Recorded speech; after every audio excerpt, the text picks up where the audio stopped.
Hey everyone, today is Thursday, the 24th of October 2019. This is The Gap, episode 490. I'm Luke Lawrie. Joab Gilroy is here. And what's happening, Joab? Basketball season's back. Happy birthday, Luke. Thank you. It's tomorrow, but... It's today, Ticole. You live in the past. Yeah, happy birthday. Well done on managing to survive another year. At least technically, anyway.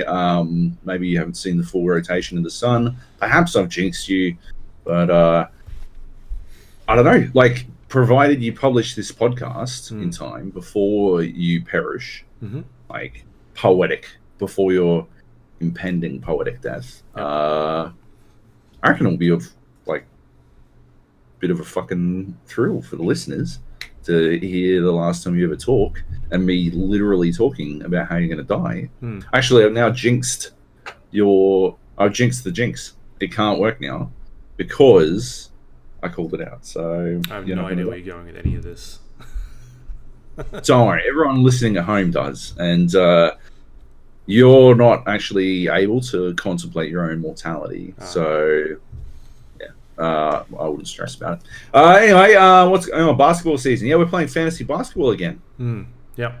I have constructed one of the worst teams I've ever made, which might actually be a good thing, considering every time I've thought I've constructed a good team, it has not worked out very well for me. Yeah. So now that I've constructed a terrible team, I assume it's going to work out really good. Or it's going to last.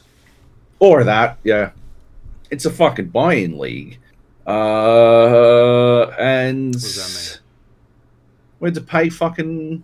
This is like a winner takes all. They put money into this shit. I didn't know did you not see this? No. I got invited like 2 days before it started. I invited you 15 minutes after I got invited. They're like, oh, we still need one more. Do you know anyone else? I'm like, oh, I'll see if Luke wants to play. Yeah. Anyway, you're supposed to send $20 across. So, and the winner takes everything. Yahoo app? No. Apparently, it's not available to like the buy-ins via Yahoo. Also, it's Yahoo, which I'm not a fan of. But the buy-ins via Yahoo don't work for people outside of the US. So if you were league commissioner, it would have worked. But and it probably would have been set up better as well. But things like that's true. We probably wouldn't have a bye week in the first week of play. But yeah. And it wouldn't be on Yahoo. Yahoo is driving me fucking bananas. I can't see how many minutes my players have played in the team stats. I have to go to like fucking other pages. I just want to see how, and it also doesn't auto refresh. So I have to manually fucking refresh my page like some sort of fucking moron to find out. I'm like, it's like the fourth quarter and LeBron's sitting on fucking 2 points. I'm like, what the fuck is going on? Did someone take his ankle out? Is he already dead? And no, it turns out that it just wasn't refreshing. I should have known, right? That was the that it didn't really matter because Marc Gasol was sitting on 2 points all the way into fucking overtime in his game. He put up fucking 33 points in one fucking stat short of a fucking triple-double when he plays fucking Australia in the FIBA World Cup. But as soon as I draft him onto my fucking dumb fucking fantasy fucking basketball team, apparently he can manage 2 points and 4 fucking rebounds. And that is it. Well, that's because he doesn't have the refs helping him anymore. That's true. He doesn't have the fucking refs sorting him out. He's not playing by FIBA rules. He doesn't know how to play regular basketball anymore. Yeah. So anyway, my team sucks, and I've already made a single change. I've already made my first change. All right. I don't know if I should have. Yeah. I ditched. Who did I ditch? I just did it just before this podcast. I ditched Victor Oladipo for PJ Washington. Okay. Yeah. Why? Well, Oladipo's injured. Oh, okay. For how long? Won't be back. I reckon not till December. Oh, okay. So I may as well not piss away 6 weeks of play. See if I can pick him up in his last week back. Also, it was a knee injury, so he's never going to be the same Victor Oladipo. And yeah, apparently PJ Washington has secured Nicholas Batum's starting role. So seeing how I have Nicholas Batum, I may as well grab Washington. Yep. Fuck my life. Yeah. Anyway, so that was my first. I've got LeBron on my team. So that's who you drafted first, right? Yes. That was my first draft. Who was your first draft? I picked up Carl Anthony Towns. That's a pretty good get, you know. How did he do? How does he? He hasn't played yet, has he? No. No. Because I looked at the rules before I think when you sent me the invite. Yeah. And then I drafted while I was playing Underlords, and I kind of forgot the rules. And for some reason, I thought that rebounds are worth the most points, and so I was like, "Oh fuck it, I'm just gonna stack a bunch of centers." Right. And then the first pick, the Alex Walker strategy. Yeah, the first pick of the entire draft was Steph Curry, and I was extremely confused. Right. And it wasn't until about I don't know, round 6 or 7, might have been 7, that I finished my Underlords game, and then went and read the rules and was like, "Oh, assists are actually worth more points than rebounds." That explains Steph Curry going first. Carl Anthony, Andre Drummond. Yeah, that's two interesting first picks. Yeah. I maybe fucked up a little bit. But blocks are worth a bit though, aren't they? Yeah, I think they're 3 points each. Or they're 2 3 points, yeah. They're just not going to get, that many. Yeah, I mean, two maybe a game or something like that. Yeah. Unless you pick Hassan Whiteside. 14 blocks a game. Hello. I guess he's got him as Joab. Yeah, but I don't know how much he's actually going to play. So yeah, some different rules. I guess the only negative in this one is the turnovers, right? Because we've played in the past where field goal percentage was taken into account. That's not taken into account at all. So you can have someone that's terrible at shooting but still good at like a I don't know, a Dwight Howard or a I don't know. Andre Drummond, was he I can't remember. Is he a good free throw shooter? I think he is. I don't know. DeAndre Jordan used to be a bit shit, but I think he was pretty good last year. But like those types of guys, you big centers that were bad at shooting, bad at free throw shooting, high field goal percentage, were kind of like a dump category. But with this fantasy league, it doesn't really matter. It's like 6 cat. I've never played 6 cat before. Like, I don't know what the fuck to do. There is no dump category, right? How the fuck are you going to dump turnovers, right? Like, I'll just pick people who are really fucking good at basketball, I guess. Yeah, okay. Well, that's the entire fucking strategy. LeBron, though. Fuck off. Fuck you, okay? I also sort of forgot, and he did 60% fucking free throws last year, and I actually had the fucking I'm gonna dump free throws strategy beforehand, and then like literally while we were coming into the draft, I actually looked at the fucking way points worked. I'm like, hang on, there's only 6 categories that matter, and then you fucking like, what the fuck am I gonna do, right? Like, what? I'm gonna fucking pick fucking Damian Lillard? I don't fucking think so. LeBron's still available. I'm going to pick LeBron, okay? Like, by round 7, why wouldn't you? Why? Like, you'd have to be fucking bananas. And it turns out, right, if he is playing with AD, and AD is actually going to hit his fucking shots, right, I'm going to get assists out the fucking wazoo. So, fuck you. Fuck you. Fuck that. Fuck everything. Anyway, it's going to be an interesting season, because... yeah, honestly, we had 2 days. I don't even think it was 2 days. It was fucking like 12 hours, basically. We got asked if we wanted to join. By the time we actually got in, I didn't actually do like any fucking looking into anything. I don't really remember how to play fucking fantasy. We didn't know any of the rules. Neither did the people setting it up, evidently, seeing how we've got a bye week in our first week. So they've like sort of realized. I asked the question right after the draft. I'm like, hey, so are we locking lineups for an entire week, or do we set our lineups daily? And they're like, oh, we probably want to do it daily, don't we? And then they looked at the rules and they couldn't set it until next week. So they're like, oh, we'll just have a bye week this week. Yeah, okay, fair enough. I can't, like, I thought I was late asking that question, but we would have been fucking midway through the first week if I hadn't asked. Yeah, I don't know. Yeah, Whack shit. I mean, I didn't look at anything other than that first day. I looked at the rules, and then, like I said, I was playing Underlords and kind of just alt-tabbing whenever I heard the little chimey sound that it plays when it's your turn to draft, and be like, oh, who have I got? Okay, guess I'm picking this person. And kind of work things out, like to turn like who is injured and who wasn't. But there's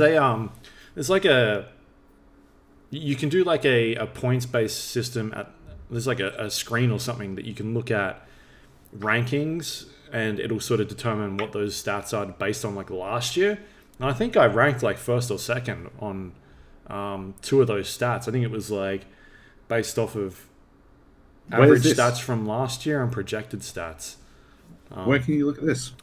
It was on the last page. I don't know. It showed up like once we finished drafting. It came up and said like, this is how everybody went, or something like that. I don't know if you can go back to it anymore or how that works, but it sort of basically took the rule set we were using and then adjusted points based off of what people got last year, and then was like, here's how you would in theory play out. And I think I was first on one of those pages, and the other page I was like second or something like that.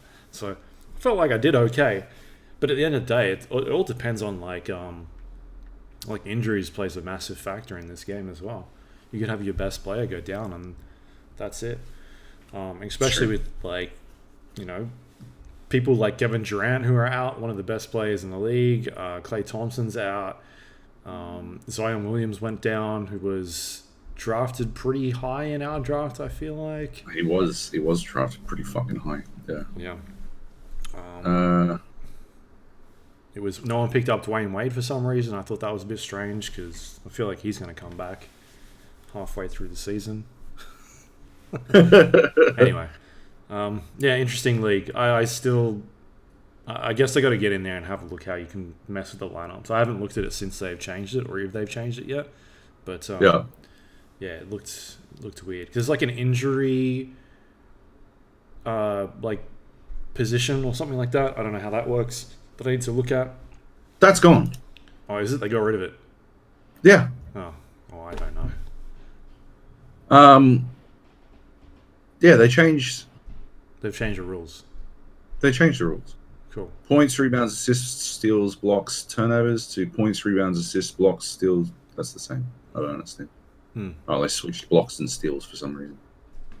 But there's no injury report, which I didn't notice until because that's why I picked up Oladipo. I thought he was only going to be out for 6 weeks, and I thought he could just sit there and then come back and it'd be fine. But it turns out everyone's playing all the time, and there's no space for that shit. So, yeah. Okay. Well, fine. Mm-hmm. Cool. No. They just keep changing the rules. So basically, I've thrown away $20. Well, I haven't thrown away any, so it's fine. But I would have been throwing that money away whether or not they changed the rules. That's true. Yeah. So, yeah. Anyway, nice. Basketball. Cool. What else? What else is good? What else is funny? I don't think there's anything else that's good. I think it's just basketball. Just basketball? Watchmen. The Watchmen came out. You hate it. You're fucking weird, man. I didn't hate it. I just, I guess people overhyped it. They were going on about how like it was the best pilot they've seen in years, and I was like, okay, I get on board with this. And I watched it. I was like, it's extremely slow. It's got really good world building, like setting up the differences between the comic or the graphic novel and sort of what is going on in this. Or not even the graphic novel. Is it taking place after the film? Because no, because there's squids. Yeah, that's what it has to be based on the graphic novel. Yeah, but there was scenes in there when I was like pretty confused. Like they show things, and I'm like, is this like in referring to the film, like the Zack Snyder film? Because I felt when I was watching it, I was like, oh, okay, this is like a connection from the graphic novel because it's got like like you said, the weird squid things. But then they were showing scenes with like other characters that are in that book, and I thought it was maybe in relation to the Zack Snyder film. So anyway, I was a bit confused there. But I think they do a good job of like setting up the differences between those two, like the timelines, in terms of like that classic book was set in, 20, 30 years ago, whereas this is sort of present day, and how the world has really, how it's changed, and like the style of it. It's got a fucking style about it that looks really neat. But other than that, I thought it was so slow. Like just the pacing of it was extremely boring. I couldn't I thought it was like a fucking fast Man in the High Castle. Yeah. That's what it felt like. Like it felt like I cannot believe you reckon it's slow compared to other stuff that's around. I thought it fucking sort of kicked along pretty quick. Like there was something happening quite often. It's got a sick opening. Like the start of that is amazing. But after that, like I have no idea who the Watchmen, like who they are, like who is it? Like I feel like The Boys sets up a really good introduction of here are all the characters. You kind of get an idea of who they are and what's going on. Like, I don't get any of that in this at all. Like I think you're supposed to just sort of absorb it over time and like pick that stuff up on the rewatch or whatever. Like you'll go back and be like, oh, it'll make sense. Fucking yeah, absolutely. Like yeah, but there's some rad shit in there. The fucking interrogation scene with the silver mask, that was so fucking cool. And that seemed like an interesting way to do, like if you were to do a modern day Rorschach, but without like CG effects or something like that.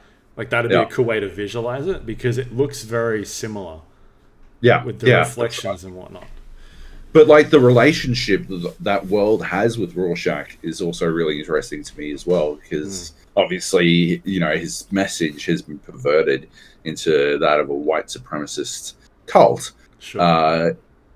But at the same time, clearly the impact he had still lingers on the other side of the fence as well, which I think is really cool, like really interesting. Yeah, don't get me wrong, I didn't hate it. Just when people are saying that it's the best thing they've seen in years, and I'm like, no, it's not. Yeah, it's like the Goose Game, Joab. Everybody's fucking raving about this Goose Game. Everyone's like, no, go play Hitman, you dickheads. Hitman's a way better game. It's just because it's an indie game. It's got a fucking goose in it. That's the only reason why. Give Hitman a goose. It's got way better mechanics in it. They should have a goose costume for Hitman. That'd be fucking amazing. Well, How are they not working on it? There's a mission where he's in like a chicken suit. It's the same fucking game. They ripped him off. I did see an article yesterday titled on the Atlantic titled "Don't Play the Goose Game." I think it was called. And no, Atlantic. I did see the New Yorker review. Oh my lord. Someone has an issue with geese. Yeah. But no, the Atlantic one. Everyone was ripping into it, but I didn't think he was like. Obviously, it was a pretty inflammatory title, but I didn't think he was that far off the mark, to be honest. It was a really interesting point. I actually didn't appreciate having a to-do list as a goose myself. I thought it sort of got in the way of the concept of playing in that goose world, and turned it into a bit of a like checklist that I needed to check off, which is ultimately why I stopped playing it. I just didn't feel like marking things off anymore. And yeah, I thought it was like it went into some interesting things, but you can't criticize the Goose Game. I guess it's too much of a meme. Yeah. Anyway, so was that. So yeah, that's that. It's actually we're nearly in the fucking thick of TV season, eh? Like we're real close. There's a lot of stuff coming up pretty soon. Obviously, Watchmen is the most recent one, and Mr. Robot. I don't know if you're still watching. I haven't caught up on last season. I need to go watch last season because this is the final season coming up, isn't it? So yeah, I kind of want to get into that. Yeah, Mr. Robot's awesome. Yeah, His Dark Materials is coming next week. I think it is. Yeah, which is that fucking can't remember Uh, I started watching Paul Rudd's show. oh yeah, on Netflix. Yeah. Is it any good? Yeah. Like they're short, sort of like 25-minute episodes. It's only like 6 of them, so it's easy to sort of churn through. Cool. Nice. And oh yeah, that crossover event for fucking the DC universe, the CW DC universe. The Superman shows. Stuff? No, Crisis on Infinite Worlds or whatever the fuck they're up to. Yeah. Infinite Crisis. It's not just Superman stuff. It's like fucking a billion things. Like it's all over the fucking place. I've They got a bunch of the Superman, like most of them. A lot of the Superman. The recent ones. Yes, it's pretty fucking sick. And then Rick and Morty, like the start of November and shit. Like fuck yeah, I'm in to watch some TV. Because I haven't been playing any games. No games that I can talk about anyway. Actually, before we get onto games, I finished a book. I asked for recommendations for an audiobook, and I got one from Drew. I got a bunch, so I'll jump on my next one. I haven't decided on the next one yet, but I jumped on one from Drew Money. Suggested 14, I believe it's called. Now I'm going to fucking check. And he said... I can't remember exactly how to describe it. Years, and you listen to it. He said, "It's really you, right?" Yeah. Do you ever get really worried when someone describes something as super you, right? When you've got no idea what the fuck it's about, right? They won't describe it to you, and they're like, "Oh, it's so you." You're like, "What does that mean? Like, what is that value judgment, right? Like, what is that going to say about me? I'm going to listen to this, and what if I fucking hate it?" I'll be like, what is, like, am I just shit? Is that what it is? Or do I just like shit stuff? Or, oh, Joe, yeah, he likes whatever fucking shit you'll throw at him.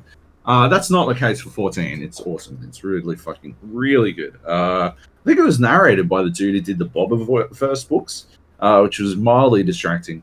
Bobiverse is that series of books, We Are Bob, We Are Legion.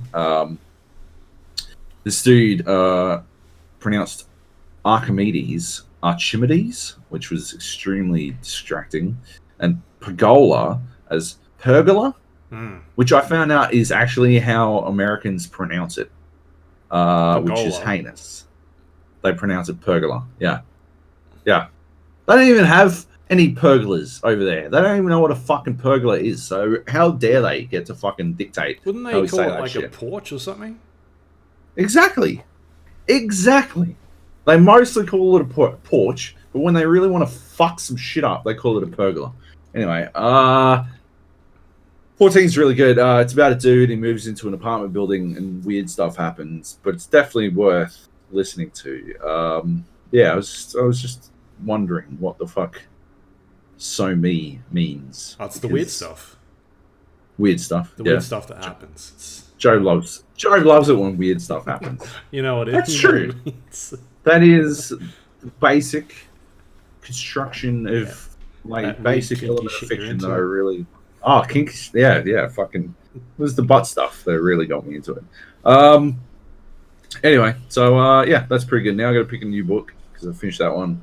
I'm not inclined to listen... It's got like 2 sequels, but I don't feel like it needs sequels. I feel like it's pretty self-contained. So I'll get around to the sequels at some point. But yeah. And so I got some really good suggestions. So I'll check one out and pick something and check that out next. And Die, dude. If you've got a comic book reader app of some sorts, get like Comixology or whatever. Get Die. It's awesome. It's fucking sick. You know, DIE. I was wanking on about books that are about games. A couple of weeks ago, I was talking about, lit RPG, I believe it was called. Sure, yeah. A new genre that I'd discovered that was a fucking decade old, and I hadn't really discovered anything. But yeah, Die is like fucking knee deep in that fucking genre. It's a comic. It's by Kieran Gillen, and it basically, who it's Dungeons and Dragons meets Jumanji, basically. But it's fucking great. It's real good. I'm super addicted to reading it. Awesome art style, and just sort of plays into the explores the tropes of RPGs really well, and the details behind why RPGs are the way they are and stuff like that. Like really explores that kind of shit because Kieran Gillen, former games journo, so I think more than a lot of the other lit RPG authors, especially like there's a couple out there who like consider themselves to be the fucking kings of it. Mm-hmm. And I've gotten a little bit into a lot of those books and just sort of because a lot of the time it exhibits some sort of fundamental misunderstanding of the actual, like, perhaps they've played World of Warcraft, but they haven't like thought deeply about how a game is constructed. That's not the case with Kieran Gillen shit, because obviously he's got that background. So he's transformed it into a pretty sick fucking piece of fiction. So yeah, definitely worth it. I think there's fucking 8 books. I'm only up to fucking 6 or something. They're not big, obviously, but I don't like to fucking hammer through a bunch of them all at once. I got shit to do, Luke. I'm a busy man. So, check out Die. Definitely worth it. And that's about it. That's my non-game related shit. Cool. Yep. Should we talk about some gaming stuff? Let's talk about some games. All right, I'll kick off. Do it. Metro Exodus. I checked this out on the Xbox Game Pass. I love Xbox Game Pass. I think it's fantastic. It's fucking great. It's so good. It's a genius piece of work. Although I can't stop it from trying to fucking install games on my C drive. Why is that? I don't know. When I install games, it gives me like a drop-down list of all my hard drives. I've definitely got like Gears is installed on a different hard drive, and Sea of Thieves is installed on the same hard drive as Gears. There's definitely a default fucking hard drive for fucking games for the Microsoft Game Store to fucking install shit on, but it insists on immediately installing everything on C, failing, like literally filling up my C drive and then failing the download. So it can't even like be all like, before I attempt to download 40 gigabytes of shit onto your C drive, definitely fucking up whatever you're doing because I'm going to fill your C drive. I'm just going to check if there's enough space. No, let's just fucking download it, and if he can fucking make space when we get to it. It's delete Windows. It's fucking, we'll delete Windows and there'll be enough fucking space. I don't give I've had enough. We're downloading now. It doesn't even fucking check. That's why with my new PC, I bought a 500 gigabyte SSD and was like, just use that. Windows, you have that, and fucking don't touch it. Windows, you fuck this up. There's something wrong. And stop touching everything else. Because I think on my last computer, it was, I feel like it was 120 gigabytes, or maybe 200, somewhere around there. But with my C drive, I don't install anything on C. I like C is Windows, and that's it. My applications go on a different hard drive, and it's like that's my buffer. If Windows needs to install anything else on there for security updates and whatnot, then just load it up. I got pretty close on an old computer, like 20, 30 gig free. So I don't know what it's doing in there, but yeah, you can definitely on at least because I installed Outer Worlds as well, and it gives you a drop down like, hey, where would you like to put it? And same with Metro Exodus and everything else I've put on there. So really weird. Anyway, Xbox Game Pass is fantastic. I'm really curious to see what happens over the next couple of years with that platform and kind of what they decide to do with it, because they put themselves in this hole now where they're going like, let's put all our stuff or like Xbox content on this Game Pass. And you're going to get to a point where do you need to buy games anymore? Because the value kind of outweighs like going and buying new games. If you're paying, I don't know how much it was. Is it like $10 a month? Something like that. And if you're the type of person that buys 2 games, that's like easy. It's an easy purchase for you. Yep. And if Microsoft, I think that's what they're driving at, right? Like, yeah. Your own compulsion notwithstanding, do you need to buy DVDs anymore? Or Blu-rays or whatever? Yes. Pretend you're not you. All right. Pretend you're the average punter. Yeah. Do you need to buy DVDs anymore? Yes. Shut the fuck up. You do not. Get the fuck out of here. Just because it's your birthday doesn't mean I'm going to fucking, like, entertain whatever fucking delusions you have. You've got so many fucking streaming sites out there that there's literally no reason to buy anything anymore. Well, it's better you literally quality. just... Oh, my God. Half the time it fucking isn't. Half the time it's like you got to wait fucking 6 months after the fucking Blu-ray release to actually get it on fucking 4K. And you can just watch it on Netflix in 4K straight away. No, like, same. Oh my God. Unbelievable. Anyway, Yeah. The point I'm attempting to make, and you are attempting to skewer, is that I think that's what Microsoft's going for. You don't need to buy games anymore. Right? Like, we're talking about it in Discord right now, like just with the Battlefield announcements, because Frisco realized that his EA Game Pass expires mid-November, which means he must have gotten it for Battlefront or something dumb, something just terrible. So he won't get to play Wake Island on Battlefield 5 because that's coming out in December. But he's also not going to get to play all that much of the Fallen Order, depending on when the expiry date hits.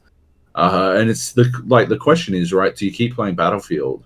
Do you like re-up to keep playing Battlefield, and also you get Fallen Order out of it and whatever they've got coming next year? Yeah. Or is it actually not that worth it? And for Frisco, I guess ultimately, he must have upped it for Battlefield last year. Obviously not Battlefront 2. That's 2 years ago. But anyway, for Frisco, I guess it's not that worth it because you played Battlefield 5 and Anthem, right? And what else has EA had? Not that much. I guess this year they've got Need for Speed Street, I think, Need for Speed. Apparently coming out. Heat. Need for Speed Heat. Yeah. But like unless you're super into fucking Need for Speed, I don't think it's worth re-upping for that. So the question is Wake Island and Fallen Order enough for me to re-up? And probably not. But on the other hand, is the Outer Worlds one day playing Metro Exodus when I've got a better fucking graphics card? After Party, Blair Witch, Gears 5. Right? In that case, yeah, it's totally worth re-upping. Like, you're absolutely going to do it. Why the fuck wouldn't you? Sea of Thieves is on there, right? Sea of Thieves is on there, yeah.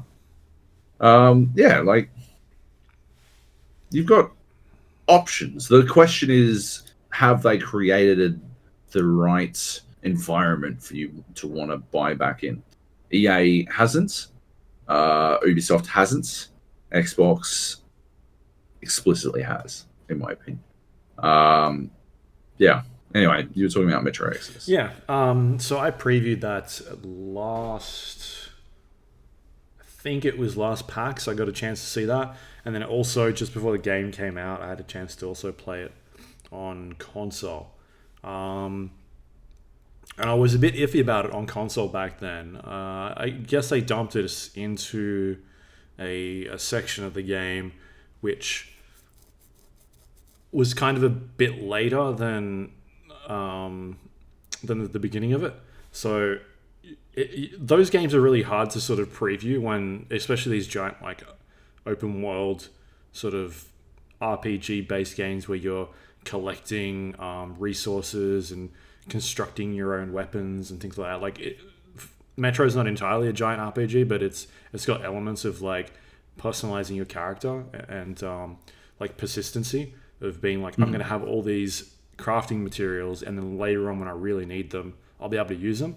And so when you chuck someone, a critic, into that situation where they haven't played that entirety of that beginning of the portion of the game, it's really hard to judge that section, because in that particular demo, I was struggling with things like ammo and whatnot, and that was just because I didn't have the materials that I needed to do some of this stuff. So I walked away from that demo liking sort of what I played, but also being very cautious about it, like pretty down on it. And so I jumped in and I've played a bunch of it over the last couple of weeks. I actually could have talked about it last week, but I completely forgot. Nice. And plus, that's what I like to hear. And plus, we went for like 3.5 hours last week. So, but yeah, I was definitely wrong about that game. It's extremely good game. I think it's probably sort of flown under the radar quite a bit. I think it did pretty well the first 2 weeks it came out, because it was like a February release where there's not really a whole lot coming out, and I feel like I saw it at the top of charts those sort of 1 to 2 weeks it came out. But since then it's been pretty quiet. Like, I haven't heard a lot about it, and so I was pretty surprised about how it plays. Some of the criticisms about it that I don't like is that it feels like there's too many sort of like mutant enemies that are kind of just wandering around the environment. And for a game that relies so heavily on managing your ammo, it feels like you're sort of relying on making decisions of whether or not you want to engage with these enemies or not.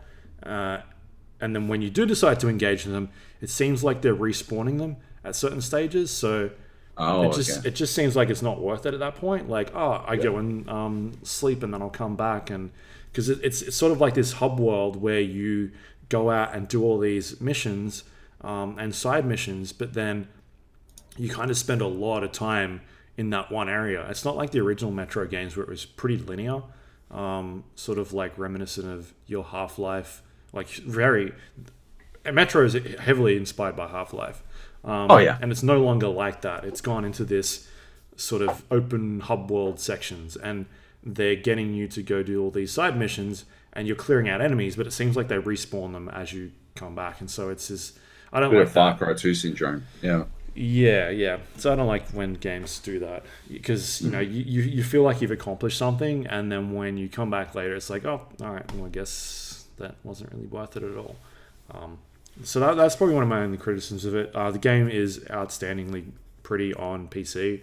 I'm running it on, it uses ray tracing, RTX, and it looks fantastic, especially with like the tone of the game is this post-apocalyptic, after like a nuclear war in Russia, and it's very dark and grimy, a lot of sort of underground tunnels and that sort of thing, and when you have like beams of light sort of shining through broken windows and grates in the wall and things like that, it looks really cool the way it sort of lights up those rooms. So in terms of the aesthetic and its art style, it's really, really nice. But just in terms of the gameplay, like what they've done to sort of evolve that game from bringing it to like a linear sort of corridor shooter to where it is now, it's sort of like, they've taken inspiration from like I said, Half-Life. It kind of makes you feel this is the direction that a Half-Life game would go. Like if a Half-Life game came out today and it was a corridor shooter, nobody would play it because nobody plays those types of games anymore. Well, I mean, people would play it, but they would be like, what the fuck is this? Like a game from the early 2000s. A lot of shooters these days have evolved past that to, you're fine. Well, like, it's because that. At the time, obviously Half-Life was doing what it could within the limitations of the, technology at the time, That's why a lot of what, Black Mesa and stuff did was like eliminate loading screens between levels and stuff like that. They could only load so much into memory at a time. Like it wasn't until like San Andreas, the streaming technology San Andreas used to deliver what it did off a disc was revolutionary at the time. And you think back, like, to when San Andreas came out, it wasn't that long ago, right? Like, we were stuck in a place where there just wasn't the capacity for that kind of gameplay at the time. So yeah, like, it makes sense that I think that might be why we haven't seen Half-Life 3, right? They realize they can't just make a Half-Life again. It has to be so much more. And they were getting there with like the episodic content, with starting to like expand it out. But at the end of the day, they were still getting from point A to point B, just with a lot more stuff in between that you can kind of branch off into. But yeah, I think that's where they're struggling. And also, like, Half-Life changed the way that we did storytelling in shooters. Half-Life 2 added things like, I guess their big thing would have been the physics engine and what they did with that. And I think they're looking for the next thing. And they looked at, I honestly think that VR was something they were heavily considering for Half-Life 3. I do have a flagship VR title still coming. And they were showcasing. I remember seeing a couple of weeks ago they were showcasing their door technology from their flagship game. They had like a big fucking presentation at some something. So you like you order conference. This and they send you a door and you put it in your house and. That's what, yeah. And then you walk through the door and you're in Narnia. No, it was like, it was a pretty good prezzo, because they were talking about, like, they went in like super deep into the challenges, because they're all about that presence. And yeah, but at the start of this presentation, they put up like the dude doing it put up a screen, a slide or whatever, and he's like, it's like point 1, I'm only talking about doors. Point 2, I will not answer any other questions about our flagship title. Point 3, I'm only talking about doors. And then he goes in depth on the doors. And yeah, it was basically just the challenge of getting doors to work in a way that feels natural, but also doesn't directly impede you, because of the way that you normally interact with doors in real life isn't the way that you would interact with doors in a VR game, because mobility isn't the same and stuff. Because you think about the way you open the door is that you put your hand on the handle and I guess use your weight to sort of leverage yourself forward and push it. You don't have that in VR, and so you probably have people falling over quite a lot.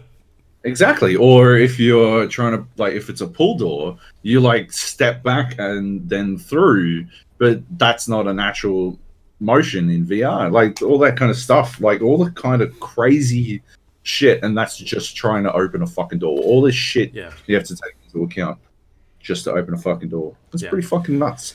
So, like, I do think Half-Life 3 was heavily going for that VR stuff, and also with their control technology and whatnot. I just don't know if it's taken off as much as what they'd hoped to. It is. Half-Life 3 would sell VR. Oh, it'd sell. Like, that'd be the unit killer. Like, yeah. But, like, you want to sell this hardware, then bring Half-Life 3 out. They're just waiting. I think they're waiting for the right hardware to sell with it.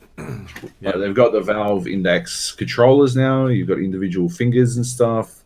They've got like a base stationless headset that apparently isn't that great, but it's getting better. Like, they're getting there. I think they're just waiting until they finally get to.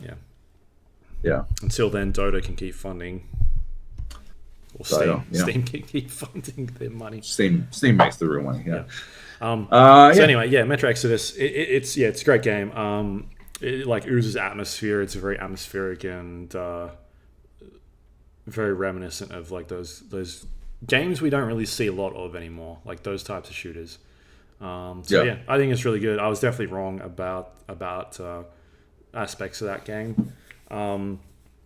And yeah, I think it's an excellent game. If you've got Xbox Game Pass, definitely go check that out. Or if it jumps on sale at some stage, check it out. It's a lot of fun.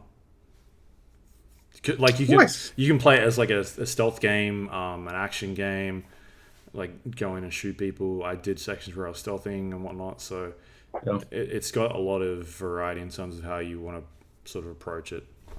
So yeah, I'll add it to the giant backlog. Yeah, the giant backlog of games that I haven't gotten to play yet because I'm playing something else. I can't wait for next week. Oh my lord, I'm so excited. Get excited, people. Get excited for next week's podcast. Stay excited for this podcast. We've still got more stuff. We've got like, a pretty big fucking release coming. Yeah. But good lord. Good God.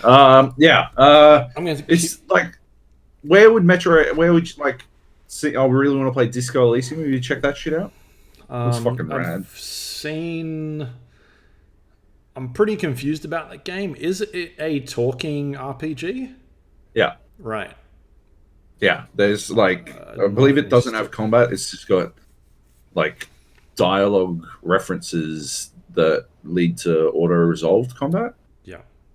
But apparently it's fucking amazing. Yeah. Like some loony shit. And then the Outer Worlds. Oh, Outer Worlds, that's fucking tomorrow. That's my weekend game. Tomorrow, is it? Oh yeah, it is too. Or is it tonight? Tomorrow. I can't remember. Yeah, tomorrow. Yeah. But Outer Worlds getting tomorrow. We couldn't get copies. Thankfully, it's on Xbox Games Pass. Yes. This episode brought to you by Xbox Games Pass.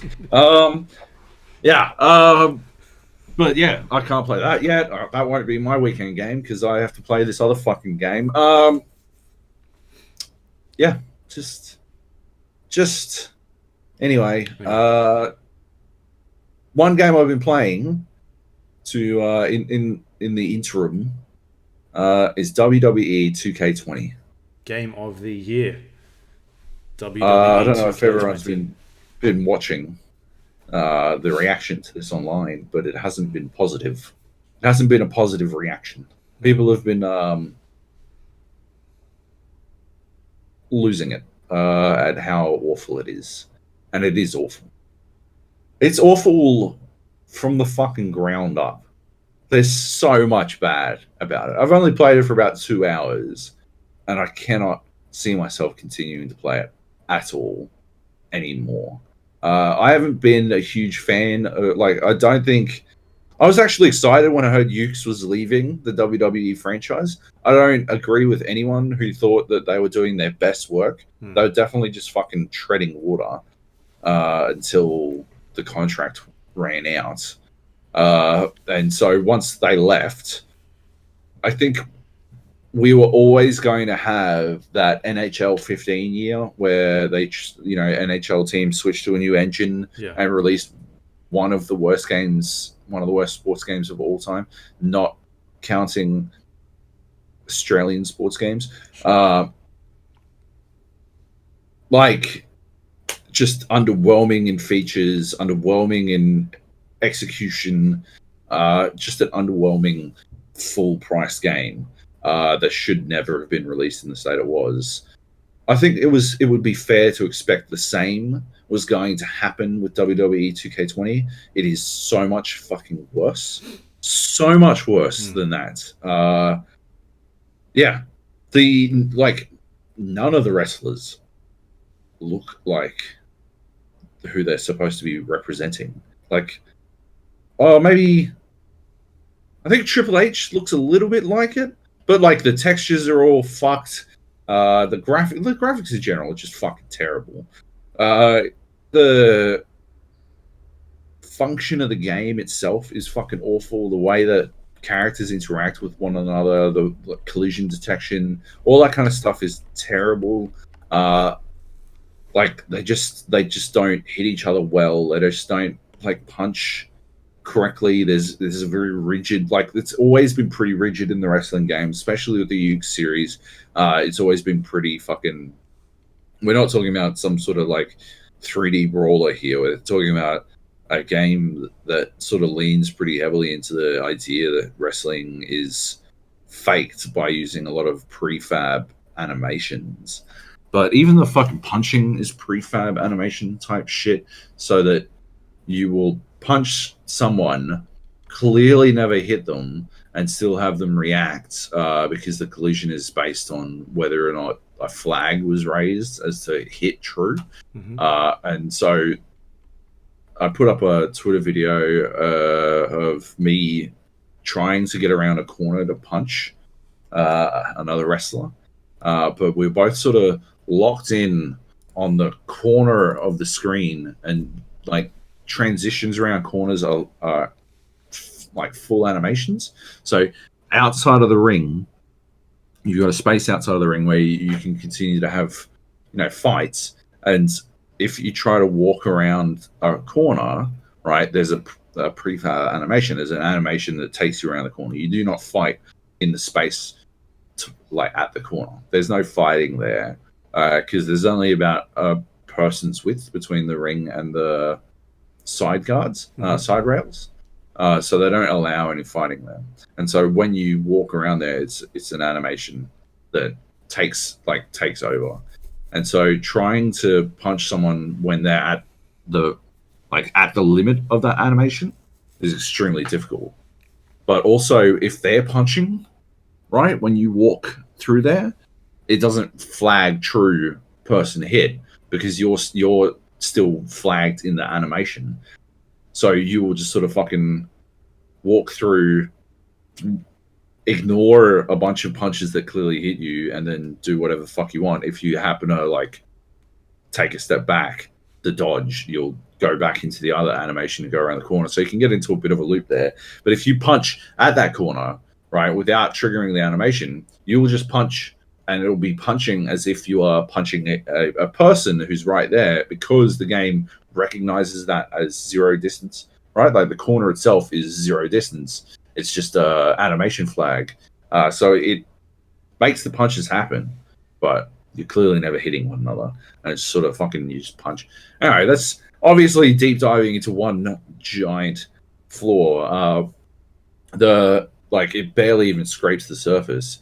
The amount of fucking whack animations, just because it's so fucking canned, out of control. Like I was doing a steel cage match, and the inability to steel cage, Hell in a Cell, one or the other, and the inability to like climb up onto the top rope from outside of the ropes itself. So you can climb up to the top rope and then jump off and hit someone, but you can't climb up if you're outside the top, outside the ring. So if you're on the ring apron, outside the rings, and walking around, you can't climb up to the top rope because, again, you get locked into that fucking corner animation. It does it again, right? So you just sort of loop around, and if you try to do it, he will also trigger the getting in animation. So he will like loop around, but also be climbing through a ring rope. So you're looping around a steel bar and climbing through the steel bar at the same time, because the game just can't fucking like fathom that you are attempting to climb up on the fucking top rope. It's like they never considered that someone would attempt to get up on the top rope from outside the ring ropes, even though that happens all the fucking time. Just whack shit like that. Yeah, again, none of the fucking characters look like they should. They got brawls. A big new feature is brawls, where you have fights that aren't in the ring, which is not a big feature at all. It's pretty classic wrestling game. When you go there, it's dead silent, and none of the hits have any sound. The only thing that makes sound is when you put someone, like slam someone on the ground. So it'll just be like hitting the occasional commentary track, and then you pick someone up, and then there's a thump when you hit them on the fucking, put them on the ground, and then they get back up and hitting. That's it.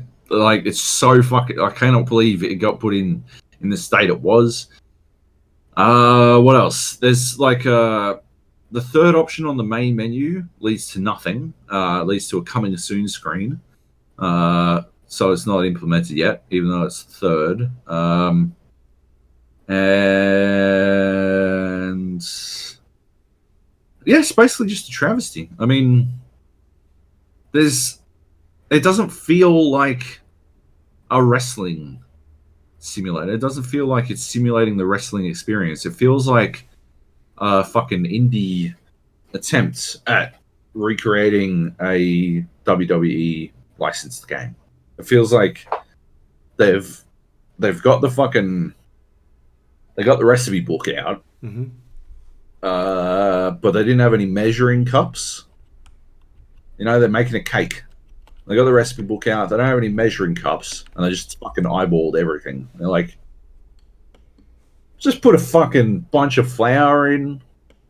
Oh, and also they're not competent bakers in the first place. Like, they're not actually good at baking. Yeah. So they're like, cake. Yeah, it has this much flour, these eggs, some milk. Yeah, we'll see what we got. Dump some flour in, throw some fucking eggs in. Oh yeah, right. Take the axe to sort of try to extract the eggshells, but not really. Slop some fucking. Oh, we're out of milk. We'll just use sour cream. Sour cream instead, and fucking. They go from there. Like, yeah, they clearly didn't understand the recipe at all, and so what they've created is not great. But could it also just be a matter of they just didn't have the time? Yeah, it could. But saying that, then should have this been released as a? It's not a full price game. It's like a $69 sort of $70 game. Should it have been a lot lower? Is it? Yeah. Is it a budget game? Really? Well, it's not a $90 game. Are you sure? Yeah. No, it's a full price game. I think you're looking at fucking American prices, buddy. No, I was looking at I just looked at JB Hi-Fi. It's $69. That's JB Hi-Fi. That's not RP. Will you stop talking about fucking... EB games are fucking $110 for every game. It is a $100 game. They released it for $100. EB will sell it at the RRP wherever they can. That's what happens. That's what they do. Don't take into account prices that other people put on it. Take into account the fucking RRP. They released it at full price. The cheek of it. Yeah. Anyway. So, yeah. It's a full price game. It should have been budget priced. It should have been fucking $40. Yeah. And then discounted to 20 at JB or some shit. Like, that's out of control. Yeah. Or I feel like the reason why it has been released because of licensing reasons and whatnot. Like, they need to put out a game, basically. And maybe it is in there that it needs to be a certain price. Who knows? Yeah, maybe. But I feel like we're meeting them more than halfway. Yeah. Oh, no. I'm just saying that there's a reason why this game is out there in the wild. Yeah. True. Anyway. I've seen some shit WWE 2K20. It's awful. On Twitter, like people posting videos of just completely janky stuff. It's like EA UFC game bad. Yeah. Yeah, I think I put on Twitter. It looks like EA's new basketball game. It's just fucking people spinning around and like objects clipping through the mat and people jumping up onto ropes and just weird animations. What needs to happen now is someone needs to come out with an AEW or New Japan Pro Wrestling game that like just blows it out of the water. That's what you. If I were AEW or NJPW, I would be like scrambling everything. I would be pouring like millions into getting a better wrestling game out and trying to like drum up support that way. I reckon it'd be such a fucking spectacular marketing effort. Ukes is making a wrestling game. Are they? Yeah, unlicensed wrestling game apparently. Right. See, like I don't think Ukes has been at the top of the game for a while, but yeah, attach a license to that shit. I think Visual Concepts will get there. They guys behind the basketball and the 2K NBA. I think it just needs more time. Maybe they just didn't have the time to. Oh, you're gonna buy most of the wrestlers, well, not most, but a lot of the good wrestlers. You're gonna buy them with VC. Oh right, yeah. So that's cool. Yeah. Fucking 2K loves their VC, don't they? Right? Fuck that shit. Anyway, that's that. Yep. What else we got? Apex Legends. Yep. I had a chance to play some of the new Flight or Fright mode, the Halloween event that's running for a couple of weeks. Yeah. You talked about last week. I am going to talk about now. It's not very good. The biggest issues that I see are they haven't thought about, like, I think some of the problems you talked about, which is like people leaving the match. So the way this actual game mode works is a limited time event where 30 players drop into a map. Is it 30? I think it's 30. Every time I've seen I think it's 30. Yeah. They drop into a map. It's nighttime on Kings Canyon, and it's all solo drops. So whenever you die, you get turned into a undead zombie who can't shoot. They can run really quick. They can jump, and they do a lot of damage on melee, but they don't have any health. It takes them like 1 or 2 shots to kill for an enemy to kill you. And when the game gets down to about 10 people left, 10 survivors left, they all team up and they need to get to an extraction point. I played. It's a killer concept, right? I reckon it's a great concept. It's fantastic. It's a great idea. We talked about it before. Like we had our hands on it. Like it sounds like an immense amount of fun. Problem is that nobody's playing it that way. The half a dozen games that I played, there was lucky if there was 4 or 5 zombies at the end of the game. Like they stayed in the match. People are just leaving as soon as they die. Which is shit. I think that they need to change that. That, like, if you're going to play this mode, play it properly. Otherwise, ban them from playing for half an hour, and then increment that ban. Like, stop the people that aren't playing properly from playing it. Simple, because you're ruining that experience for everybody else. And then I only saw it happen once, teaming, and I dealt with them pretty easily. But other than that, there should be a way to report people teaming as well. So yeah, my biggest issue with the whole mode is that people aren't staying until the end. Like, they're not playing the mode. They're playing half the mode. They're playing the mode where they want to be a survivor and get to the end. And if they don't get to that part, they don't want to be a zombie, so they leave. Yeah, that's fucked up. That's lame. So I haven't gone back and played it, and it doesn't look like the developers have addressed that issue, or look like they want to address that issue. So now they've ruined that mode by not putting some sort of procedures in there to stop people from doing that. And I think that needs to be in there. Like, ban people from playing. Maybe it's too soon for them to do that, but hopefully this event is a wake-up call to make them realize they need to implement some shit for next time. The next time they do one, it should have something in it to make sure people play to the rule set, because that's the only way it works. Yeah. That technology is in there. They've got leave penalties in there for ranked games. Yeah. So all they need to do is switch it on for that mode. Yeah. And force people to play it. Yep. Anyway, so yeah, I think I feel like I haven't seen people complaining about it as much. I've seen people complain about teamers, but not the fact that people are leaving. And then there's just some basic shit like heroes that don't really work in that mode. Like Watson is kind of broken because you just get a ton of Watsons at the end, and they just fence the area. They'll just sit in a room and fence the area, and you can't get in there. When, like, I know Dota has done a bunch of sort of like modes for seasonal events in the past, and they'll put in like weird games in there, and they'll update it constantly, like a couple of times a day, and they'll bring heroes out of rotation. They'll put them in there. They'll change their abilities to make it so it's not game breaking. Like, they're on top of that sort of stuff when they do those types of things. Whereas this feels like they've put it out in the wild and they're like, yeah, we're good. And I wonder if that is just an issue with not necessarily being lazy or anything like that, or just not understanding their audience, but just the fact that they can't patch that sort of stuff on consoles because they've got to pay money. And I think that's a huge problem with, at least with Valve and Dota. I go to Dota because that's the one thing I can think of where they update so quickly that game. And that's because it's a platform where you can just push updates out and it doesn't cost developers any money.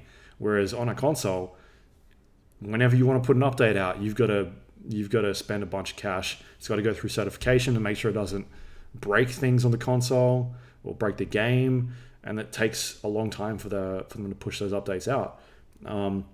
Which is why you start seeing some developers sort of doing like weird back-endy type of stuff where they can push some updates out through like download an update in the background, but it won't really necessarily be an actual patch.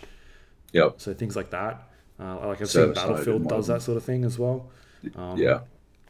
But maybe that is why they're not doing it. But if that's the case, then I think they should still be pushing these updates out on PC. There's no cross-platform on Apex.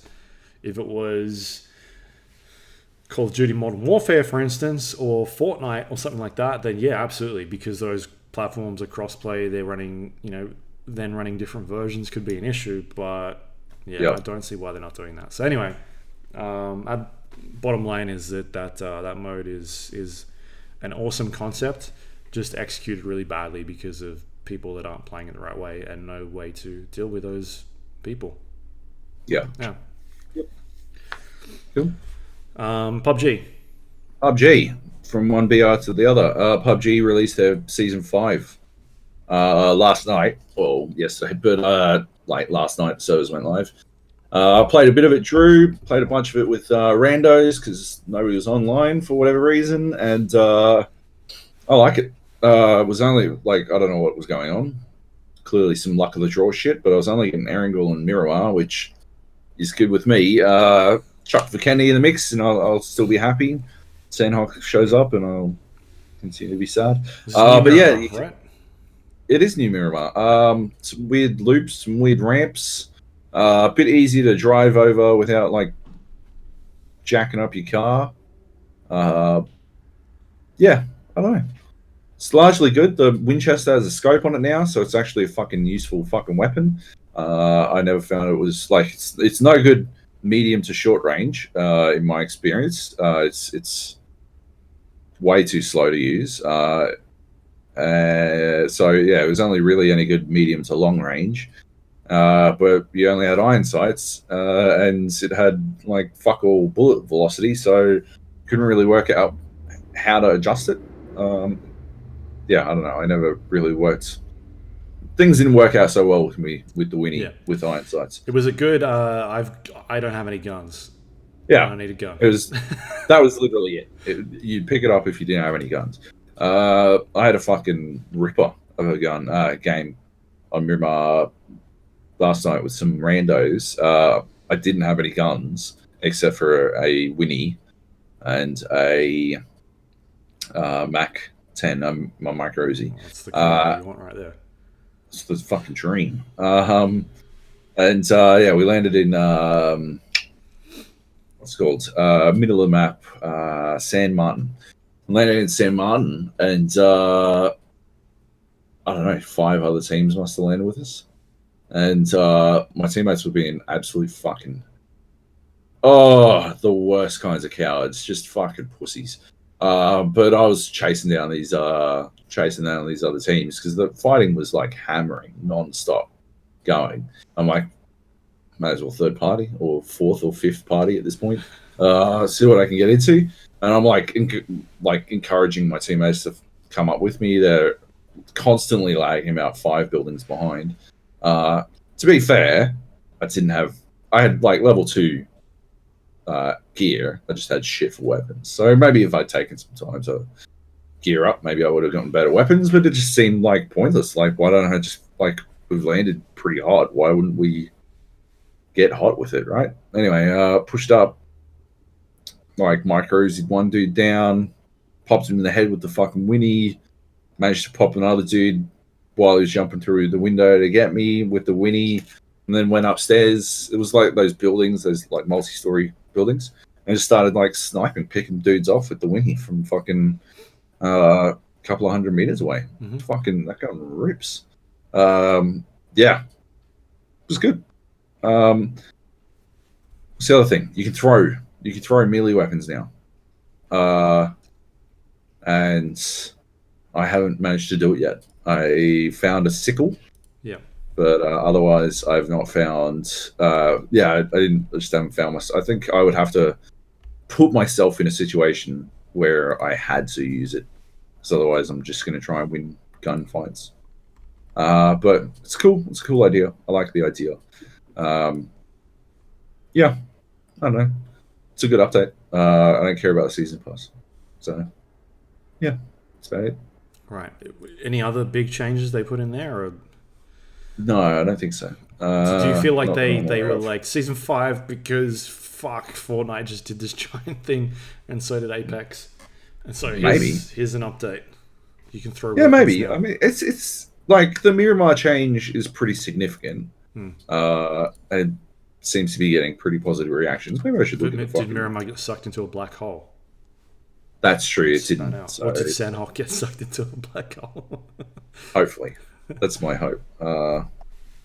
Yeah. I wish it was easy to see fucking patch notes. Here we go. Patch notes. Let's have a quick squiz at the patch notes. Oh yeah, they added a racetrack to Miramar. That must be all the ramps and shit. Oh, the vending machines. I didn't see any vending machines while I was running around. Oh, this is for pills and energy yeah. drink.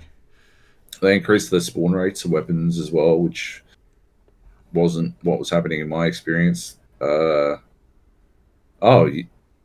You can fulfill the community there. There was these boxes, these cardboard boxes with like discs in them and shit. Didn't really understand what they did, so I didn't pick any of them up. Yeah, I don't know. Winnie changes. Oh, you can throw items to teammates, but I can't see that being that big a deal, to be honest. Like, I'm probably not going to use it all that much. To me, it's an interesting idea of being Yeah. like, if you're behind, like I can't. I think it's 15 meters off the top of my head. Was that Yeah, the change? something like that. Yeah, and so like I don't understand how far that is in the game because I can't think of it. But if you're between two walls, for instance, and you needed bandages or something like that, then that could be helpful.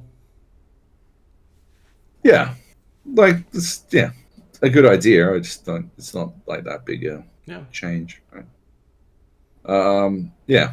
Anyway, so yeah, I don't know. All in all, seems pretty good. I'm still enjoying PUBG now that we've got decent servers. That's all that matters to me. Yep. Nice. Okay, what else we got here? I didn't put it down, but we talk about crazy mobile game real quick. Yeah, which one? Empires and Puzzles. Okay. Sure. I did that fucking, you get like a daily ad thing. You watch an ad. Okay, yeah. And it gives you some items or whatever. Yep. I did that, and I got the fucking thing I needed for my purple dude. Oh, nice. So I got him up to the 4th star, and then the rare quest 2 days later was the one I needed for the red chick. Oh yeah, so I got her up as well. Yeah. And then now I have a compass and a gloves, which is what I need for another person to go up to 4 stars. And I've got 3 other 4-star characters. And they've all got all the items they need to get up there. But I've only got 1 set of compass and gloves. So now it's a race between my blue, yellow, and green 4 stars. Yeah. To try to get up there fast enough, because whoever gets there first, they're getting the compass. Yeah. I have no idea when the fucking other compass is going to come along. So, yeah. You get them slowly. I'm leaving it entirely to chance. I've teed up, so to work out who gets there, I've teed up a you've got like that. You got the place that makes units, right? Heroes. Yeah, the troops or barracks. Barracks training camp, the training camp, and I've gone and I've just sort of dumped all my recruits into like 30 fucking low cost troops, so they only cost me recruits and food. They don't cost me any other fucking resources, but I can't pick what color they are, and so 30 of them. I need, like, all 3 of these 4 stars needs about 15 heroes to get to the end. Yeah. And they'll reach the max level so they can ascend and get to the 4-star. So it's basically I've left it up to chance. Whatever the game gives me, whatever colors the game gives me, that's what's gonna determine who gets that 4-star. Right. Because I can't decide. I don't want to have to decide. I mean, I could just pump all of fucking units into. What I'm doing at the moment is obviously using blue heroes to pump up the blue dude, and green heroes, etc., because you get more. I could just use whatever colors show up out of those 3 to pump up one of them, because all of my dudes are at max special skill. Yeah. So I could do that, but I figured instead I'd leave it to chance because I like them all. They're all pretty good. If I got a 5-star in any other color, in any of those colors, I'd drop them in a heartbeat. But until then, they're not bad. They do the job. Yeah. Green guy in particular is pretty fucking. He hits like a fucking truck, and he's got that fucking ability to wipe buffs away. So he's very useful. But otherwise, yeah. Anyway, just thought I'd. After all my whining about not being able to being ascendancy locked, literally the next day, the shit I needed showed up. Do your dailies. Tops. Yeah, there was a guy in our clan asking questions about something. He's like level 30. He's like higher than me. Yeah. And he's like rocking 3-star heroes, and I'm like, right? Do you know how to play this game? What have you been doing? That's Hudge, right? Hudge or Hutch or whatever. But I think he's spending all his summon, like all his free gems on fucking troop summons. Because he's got 3 4-star troops. Okay. Like, he's got better troops than he does heroes. Yes. Maybe that's the trick. You buff your troops up. Right? Like, what the fuck? Yeah. I used my last free gem on troops. Now that I've got all 4-stars, I'm like, I need the fucking 4-starred purple. But I mean, the odds of it showing up are pretty fucking minuscule. So yeah, not much I can do. Anyway, still grinding. It's like I said last week. It's actually a pretty good match 3 game. Yeah, it's a good time. Yeah. All right, Call of Duty Modern Warfare is out now. By the time you've heard this, and both of us went to the multiplayer reveal event a couple months back. Australian exclusives right here, which we had a lot of fun playing, or destroying everybody, owning everybody. And last week I had a chance to go to a review event in LA where we had a couple of days worth of hands-on time with the game. And this was my, I guess, the first chance for me to check out the campaign mode, and everything else that sort of is packaged in the final product. And so I really liked Black Ops 4 last year, Call of Duty's. That was an unexpected surprise for me. I have kind of dropped off the Call of Duty train for the last couple of years. I just wasn't really interested in sort of what they were doing. Every couple of years I'd sort of jump in and I liked some of the modern warfare changes they did a couple of years back, and things like Infinite Warfare where they really sped it up quite a bit with the combat and the movement. But the campaign was really, I thought, a bit shit. And so last year, no campaign at all. But the 3 things they had in there, which is the multiplayer, the zombies, and Blackout, I thought were exceptional, which is why it was on my top 5 games of the year last year. I think that what they did with Blackout was, they were basically doing. I thought they were doing better things than what PUBG was doing at that stage. And I spent so much time playing that, and I thought we had a fantastic time with the zombies mode. I think that the way they packaged that all together was really cool and unique. And then putting like all the weird sort of like you could play the zombies mode, but then there were those weird like side things you could do in the matches, which would trigger different events. I thought that was awesome. And then just like the multiplayer, I really dug the multiplayer. I played a bunch of I played TDM majority of it. Just doing my thing where I just run around and classic Call of Duty where I don't care about anyone else on my team. I'm just playing for myself. Yep. So that was the way that I played that game. So yeah, overall, I really loved Black Ops last year. I thought it was fantastic, really good. The only negative I would say about it is there was no campaign, because I tend to enjoy playing the campaigns. I feel like you felt pretty similarly in terms of like Blackout and that sort of thing. Like, I think, I'm almost infamously not keen on the Call of Duties that aren't by Treyarch at this point. I've definitely copped a significant amount of online shit about it, but I don't think I'm wrong. I think I'm correct, and so Black Ops 4 worked for me. To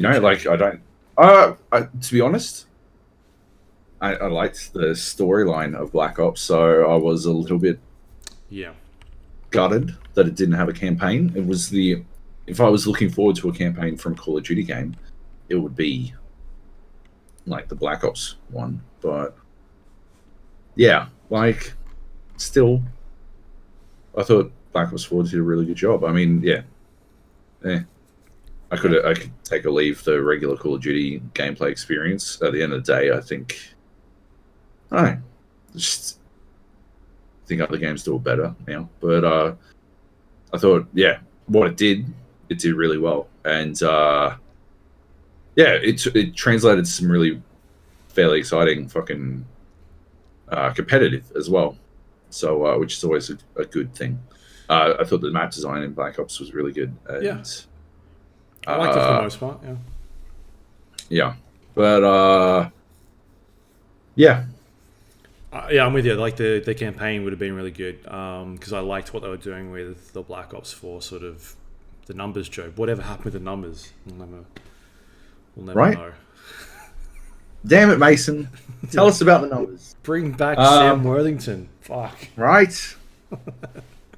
Yeah. We need to know. But like the ones before that, like the Sledgehammer World War II, I just wasn't interested in at all. And then like the Infinite Warfare, I kind of liked the things they were doing in the multiplayer, but I dropped off that pretty quickly. Like, it was a really fast-paced multiplayer game. I think they were sort of going after like a Titanfall. Remember when Titanfall was going to be the big thing, and they were like doing fucking parkour shit in their game. And they're like, we can do that too. 100%. Yeah. Anyway, so I never quite got as good as Titanfall because of the map design. I think is what set Titanfall apart. Infinite Warfare's multiplayer, at least the single player, was a travesty. But the multiplayer had like a really good like system in place for the player movement and the players themselves. It's just the map design is what really turned me off it. It was very garbage Call of Duty style. That sort of encourages camping. Yeah. Style. I hate camping. Right. Positional play. When it's not justified. When it's not diegetically justified, which is to say, justified within the context of the game. Yeah. Anyway. And so this one, Call of Duty Modern Warfare, it's back with Infinity Ward, so they're the, I guess, the original team behind Call of Duty Modern Warfare, like those types of games. Not necessarily the same exact team, because like a lot of them went over to Respawn. A new studio with Jason West and Vince Zampella. Respawn, like you said, who went on to make the Titanfall series, and I guess where we're at now with Apex Legends. But there's definitely still people on that team that are working on this game, Modern Warfare, from that original team, which I guess we spoke to some of them at that multiplayer reveal event, and there was definitely some there at the review event I went to. And so it's titled Modern Warfare, and it's sort of like I would consider it to be a reboot, but they're more saying it's like a reimagining of it. Um, it's not like telling the same story or picking up from one of the other games. They're sort of just like, hey, here's our take on it. So sort of same sort of characters and whatnot, but yeah, it's like a here's what we would do if it was 20 years later, 15 years later, but it's set in present day. So by the time we start playing this campaign, it's like October 24th, 2019. So or 23rd, something like that. So yeah, it's set in today. It's not kicking off after those other games all those times ago. And so I guess the gist of it is a terrorist organization has stolen a bunch of chemical gas, and they have launched an attack on London in London, and that's the you'll actually be able to see some of this in the trailer. Some really cool cinematics and whatnot. That's sort of like the gist of the the story, is that you got to try and figure out who this organization is and what they're up to, and try and stop them.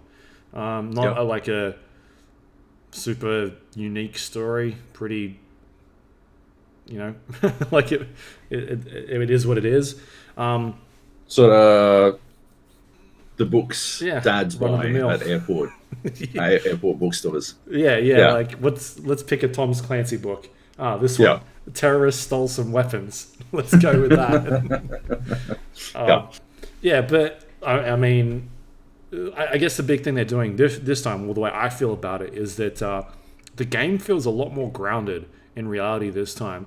Call of Duty to me has always, like, at least the campaign has always been about these giant set piece moments that are ridiculously over the top and don't make any fucking sense at all. I put this in. I think I put this in my review. I can't really remember. But like, if Michael Bay was to direct a video game, then it'd be like, what would Michael Bay do?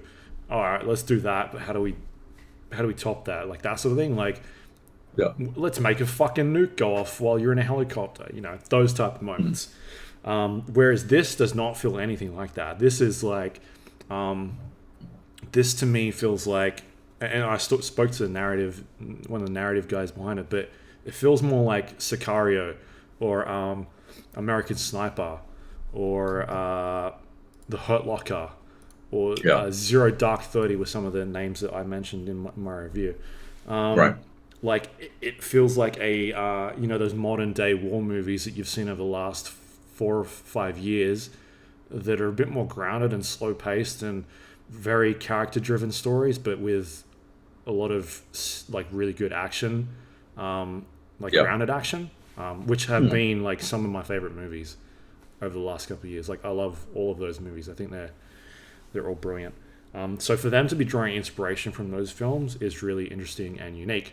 And so you definitely have these moments in the game where it's a bit more like it's elevated and feels like a bit more over the top, but it's not like those classic Call of Duties where it's like, this seems a bit fucking crazy. And so, it's definitely a lot more grounded this time.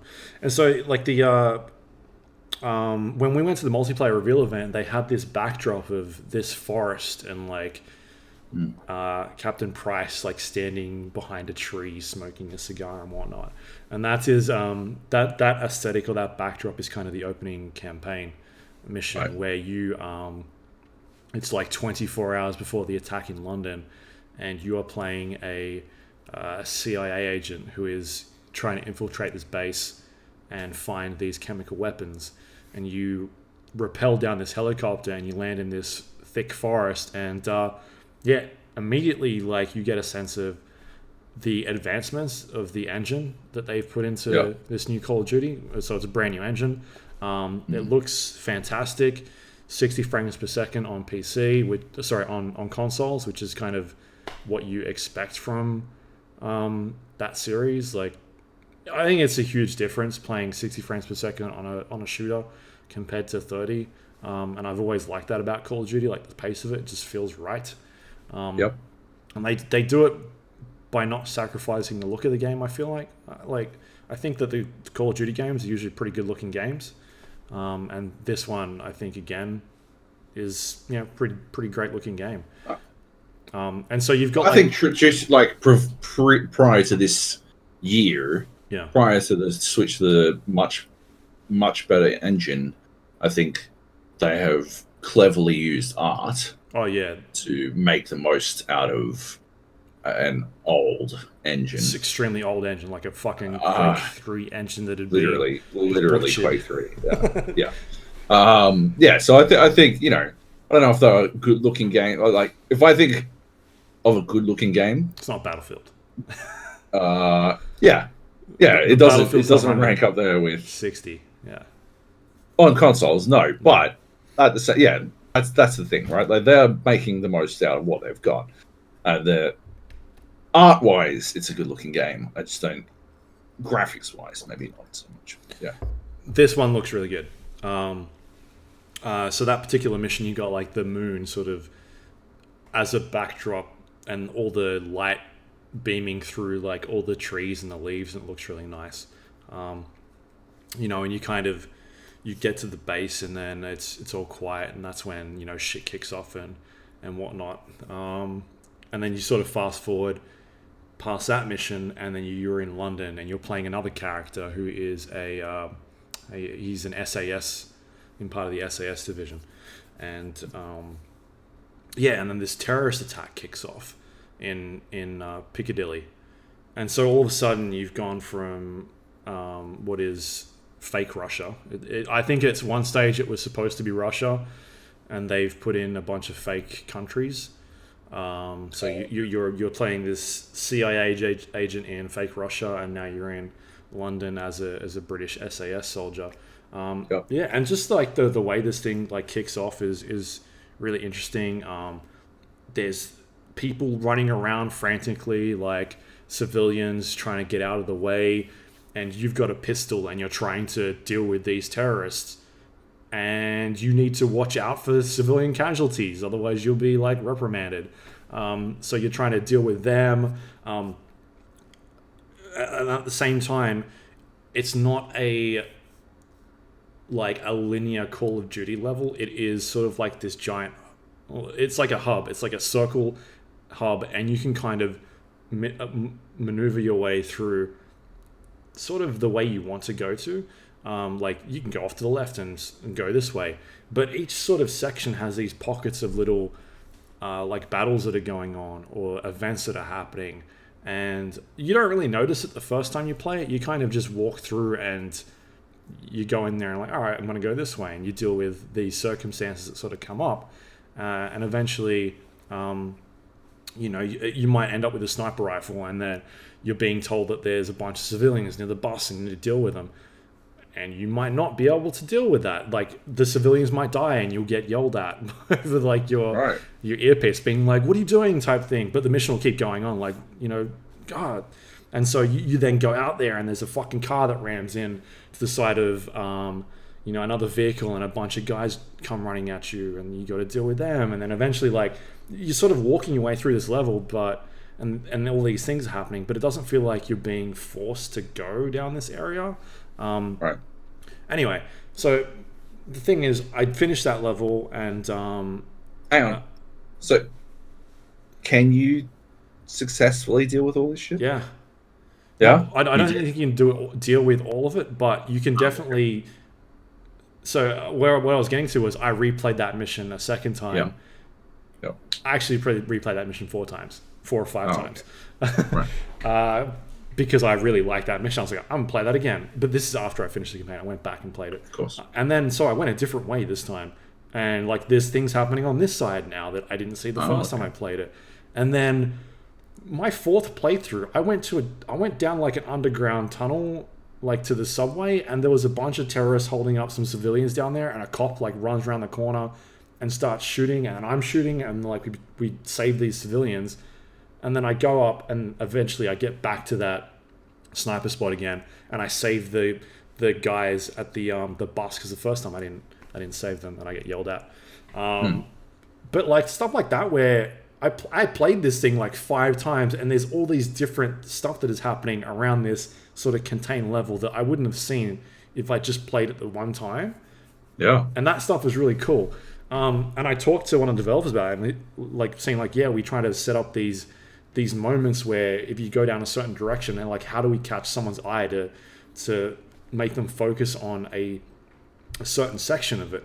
And what he talked about was they had like eye capture software, and you see this sometimes in like streamers and pro players where it's like where they're looking, and they were doing that for their testing to try and figure out where players are looking and how they can gauge their focus on certain areas. And so, and he said that this is the first time they've used that technology in QA testing or testing levels and whatnot to try and figure out how they can make it better or the interaction with it.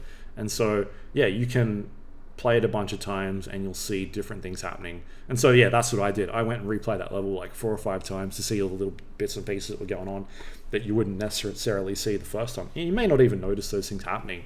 Like, if I didn't play it a second time, I would have known that that was something that was going on. And it was only until the second time that I played it that I was like, I'm going to go this way instead. It's not a ginormous level. It probably can take you a couple of minutes to get through, but you know, that's kind of the way some of these Call of Duty levels work, right? Is that they're very small. Some of them can take 15, 20 minutes. Others are, you know, these small sort of like set piecey moments that, you know, aren't that big. So that's a really cool thing that I haven't sort of seen before in a Call of Duty game, like stuff that they're doing a little bit differently. Because the way I think about Call of Duty is that it's a bit more of a corridor shooter where you push forward and you deal with enemies constantly. Yeah. And that was another thing that I sort of noticed is that you've got to really retrain your brain and because it is a bit, I feel like it's a bit slower, or you're supposed to play it a bit more slowly.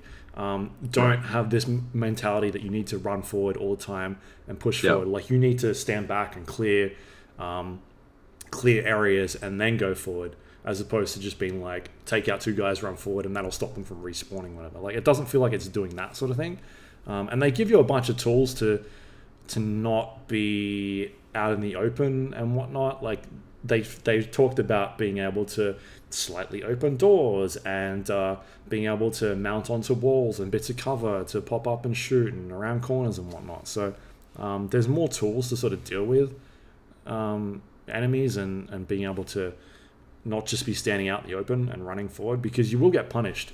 It's definitely a hard game. I felt like I died a lot because I needed to rethink the way that I was playing Call of Duty. You know, I'm not a super soldier that runs forward and just murders everybody. Like, I've got to be in cover. I've got to think about my position and where everybody else is and what I'm dealing with.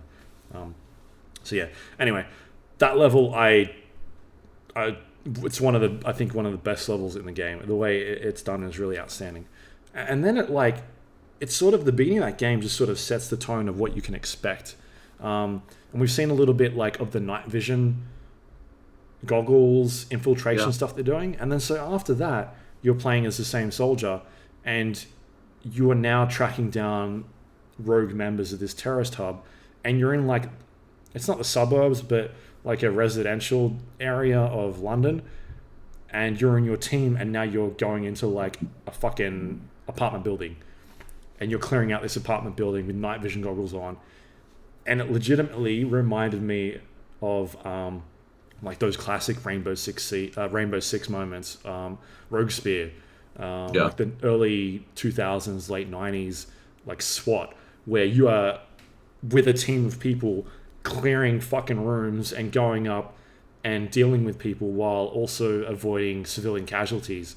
And so you go from floor to floor and you're like slowly opening doors and like peering in, and there's like a dude with a gun behind there, and so you fucking bust the door and you shoot him, and there's a lady on the left who might be reaching for something, but maybe she's reaching for her baby. Yeah. And like she's like running, and you're like, do I shoot her or do I, like, what do I do? And so you got to really think about these things. And there's like a bunch of moments like that where you've got to make a split-second decision. And if you shoot somebody, you probably shouldn't. You're not getting a hard fail, but if you're constantly like fucking murdering civilians, then you're going to get a fail and you'll have to start again. Right. But it's sort of, you know, that's kind of a hard way to deal with that. Like, you can't just go around murdering everybody. But at the same time, you don't want a hard fail on those games. So it's I don't know how you would I don't think the Assassin's Creed solution is that bad. You know, you can get away with killing a couple of people. But, sure.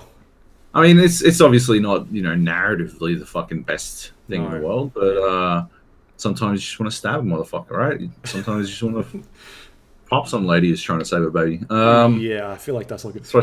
But oh man, there was this moment where I raged so hard, and so I'm in this. I don't want to give away all of it, but I just think it's so good. There was a room I cleared. I opened a door, and there was a guy standing behind a piece of a wall, and he was like shooting at me from behind the wall, and then he ducked back around, and I sort of ran into the room, and I started getting shot at, but I couldn't see him, and I died. I'm like, I was fucking I was like, that is some bullshit. Like, I'm getting shot through a fucking wall. And I went and rewatched the replay, and he had gone back behind the wall and crawled under the bed and was shooting me from underneath the bed. And I was like, that is amazing. Like, fair enough. But you can shoot people through walls in Call of Duty 2, can't you? You can, but I thought he was literally just shooting me through a fucking wall. Right. But he had gone back into cover, crawled under the bed, and was shooting at me, like, lying down underneath. And my eyes were not focused on that where he was. Like, a second later, he was under the bed. I was like, bravo. And so I replayed this mission like 5 times because it makes you feel like a badass. Yeah. He wasn't in the same spot the next time. He was like on a fucking couch, and I'm like, oh, motherfucker. So that's awesome. Yeah. And again, like, there's a moment where you're with your squad and you're clearing, Captain Price is clearing out rooms and whatnot, and you walk past the door and a dude gets shot through the door. You can actually, on your team, and then like later on they're like grabbing him and dragging him back down the stairs. But you could avoid that by getting to the door first, busting it in, and like shooting the guy so he doesn't get injured. It's not going to change anything, but like there's just moments like that where you can sort of approach it differently. So again, and just the look of it, like, reminds me of, again, like Zero Dark 30, the end of that movie when they're in the Osama bin Laden compound, and who's in that film? A guy from Guardians. Can't remember his name off the top of my head. Guardians of the Galaxy. Chris Pratt. Yeah, Pratt. He's in Zero Dark 30 anyway. But like the night vision mode of them clearing out that compound, and like, that's what it reminds me of. Is that it's got a really nice look to it. And so you clear this house, and you feel like a fucking badass. So after I'd finished that campaign, I think I replayed that mission 4 or 5 times just to try and get through it without like getting shot at, and like making sure that I got everybody that I wasn't supposed to. You don't get anything out of it. There is a ranking system for each mission, but I just wanted to do it because I thought it was a badass mission. And so though I really enjoyed the start of that game quite a lot. Like, the things they were throwing at you was a lot of fun, and then they do the classic Call of Duty thing where it's like, now you're in a fucking helicopter murdering a bunch of people as they run away. Not murdering them, but like killing them. Like that sick thermal vision camera. It looks amazing. There's some really slow pieces where you're playing as characters you wouldn't expect to be played as. But for the most part, like, I really enjoyed the campaign. I thought this doesn't sound grounded at all, though. Just to be honest, just to be straight up, this doesn't, like, hunting people down in a helicopter and all this kind of shit. No, it doesn't sound as grounded as I think you're making out of this stuff. No, it's like there's a moment where you're cars crashing in and people running out and cunts and fucking bus and all that kind of stuff. That particular mission I'm talking about is the one mission where I'm like, they sprinkle a bit of fucking bullshit in here, and that's the one where you are literally flying RC planes with remote control with remote explosives onto them into like insurgent bases and like blowing. Like, that is the stupid thing where you're clearing out rooms and then switching to an RC plane and then fucking flying these RC planes into helicopters and whatnot. But at one stage, like, you transition to a support helicopter that's helping you out, and Just the look of it is really cool.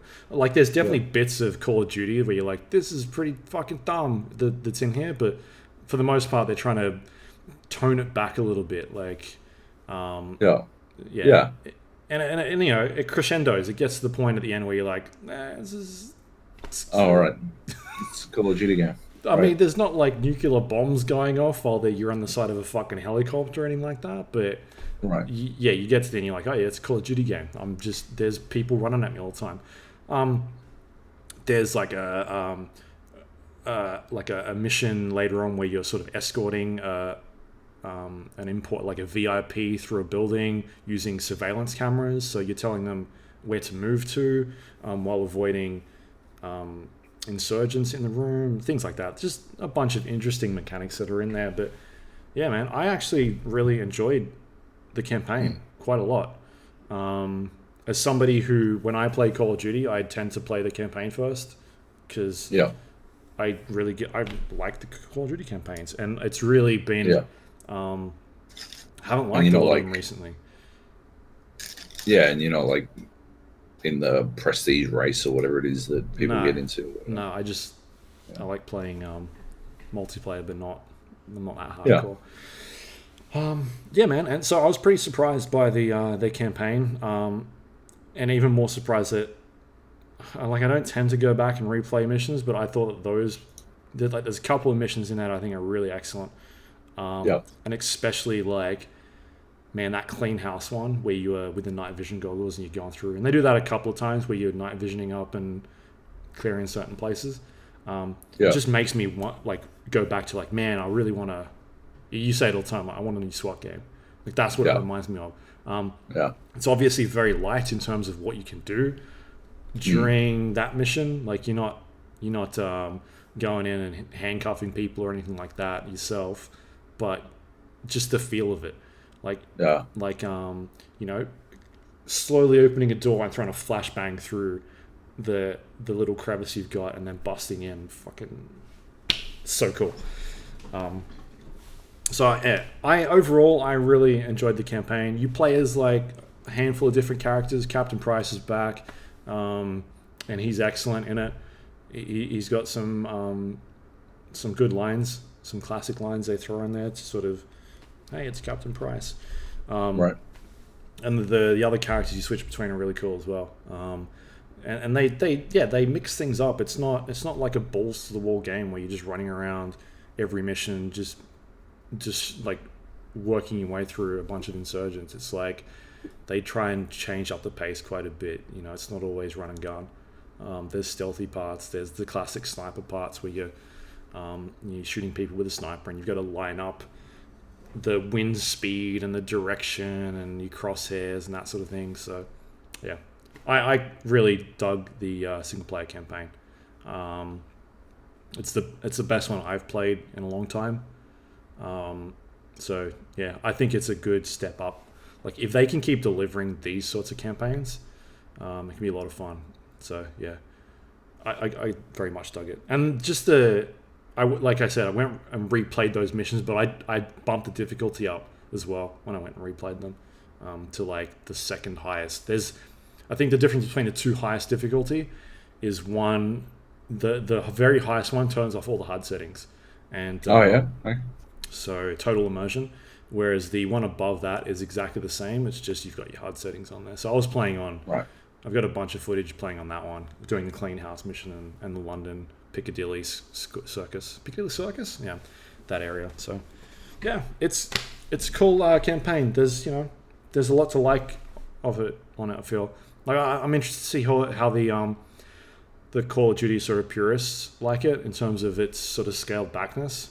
What they think of it. Is it too grounded? It's not I don't know, that Medal of Honor game that they went for a while back, but I can't remember what it was called, the most recent one. Yeah. The last one. But it's definitely a toned back, less ridiculous Call of Duty game, and I like that direction, especially from the influences that it's sort of taking in terms of those sort of selection of films, because some of my favorite films over the last couple of years. So anyway, I can definitely recommend that campaign. It's very good. It can be frustrating at times because you've got to retrain your brain to play it a different way. But once you do retrain your brain, then I think it's excellent. It's really good. That's the first part of Call of Duty Modern Warfare. The second part is multiplayer, which we talked about a couple months back. This time around, I was playing on PlayStation 4 Pro. Didn't get a chance to play on PC. We were also playing crossplay, which made it a little bit hard at times. Wait, was anyone on PC? Yeah, there was people on PC. You're fucking kidding. So, oh my lord! I asked if I could get changed. I can imagine. Yeah. And what they said no. Yeah, so no, the guy. So they had us split up into stations, and the guy that I was with was actually on the Modern Warfare multiplayer trip with us. He was part of the Asian team. I actually talked to him while he was interviewing with us. He had the Cyberpunk jacket on, and he had the jacket, hat, yeah. The looked like a rainbow paddle pop hat, or something out of Back to the Future. And I was like, hey, you got a cool hat. And so I was with him, and we were talking to each other. I was like, yeah, I remember you there. And he was also on PlayStation 4, and he's like, I'm a PC player. So we both asked, and we couldn't get a PC. But yeah, so he was like my teammate during a lot of it, and he was carrying me quite a bit at some stages. Like, he was very good for somebody who was a PC player. I was like, okay, fair enough. So yeah, that was a bit unfortunate. There was a bunch of media there that had PCs, and you could definitely tell when you were getting spanked by them. But for the most part, the majority of players there were on PlayStation 4. There was only a small handful, and I don't know why. I would have been fucking spitting. Yeah. Like, at least in the beta, right? Yes, it was hilarious. Like, deep balling every person who was on controller. But eventually, skill-based matchmaking meant that you no longer got matched up with them. Sure. But it only took a handful of games before you weren't getting dumped into games with them anymore. Yeah. You would have to play with the fucking PC people the entire fucking time. Yep. That would be aggravating as fuck. There wasn't a lot of them. I don't give a fuck. I would say there was maybe 4, maybe 5 people. That's still, like, that's a full fucking team. The way I look at it is they brought the skill level back even for me. If I was on PC, it would have been disgusting. Yeah. My second game, true. I think I went 20-0 or before I got killed. So they, it was fair. Right, okay. Anyway. So they kicked it off with gunfight, and so this is the 2v2 mode. Yep. Gunfight's excellent. It's so good. Yep. We checked out a couple of different levels in there from the ones that we played, but for the most part, they I had fun, even though they put us up against IGN in our second match. Because we were kind of just playing, and then, like, you jump into the lobby, and whoever you got mashed up. I think we played IGN like 3 times. They fucking spanked us because they were on PC. Right. But we caught up with them. He messaged me later, and he was like, "You guys did extremely well. We were, because they nearly lost 2 of the games. Like, we only just lost. So yeah, we had fun. But anyway, so we played that. So that's the 2v2 mode where you start off with the same weapons with everybody else on your team and the other team. So everyone's got the same loadout, and it's these very small contained maps. And you got to try and kill the other player or the other 2 players. And once they both die, then you win the round. And it's once you get to a certain amount of points, then you win. And that's kind of how it works. I think it's my place. Someone jumping around. Dogs. Yeah.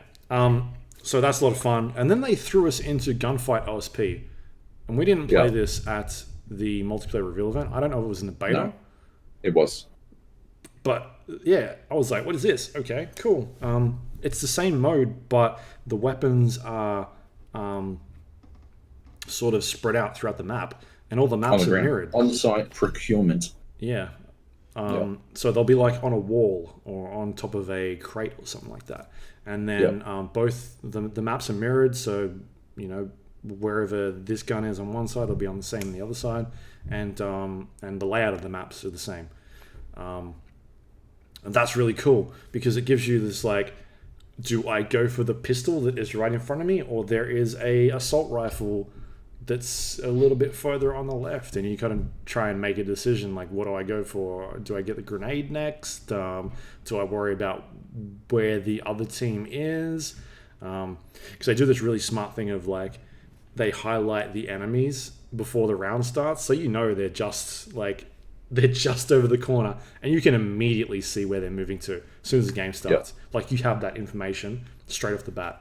So you know that they're either gone left or right, and then you start just communicating with your teammate what you're going to do. So yeah, those two modes are awesome. They're a lot of fun. They're these quick sort of 30-40 second matches sometimes, like at the most. Once they get to a time limit, you've got about 5 seconds to get to the cap point. If you don't get to the cap point, then it's a draw. It's not like whoever caps it first. It's like, no, you got to get to the point. If you don't get the point, that's it. So they're extremely quick rounds, and they're awesome and a lot of fun.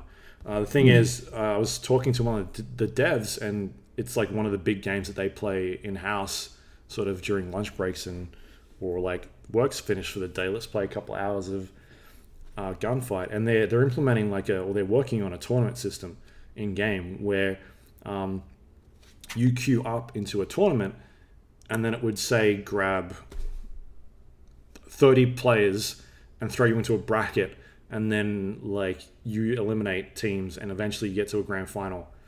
That sounds awesome. Yeah. So they're working especially on if you can watch.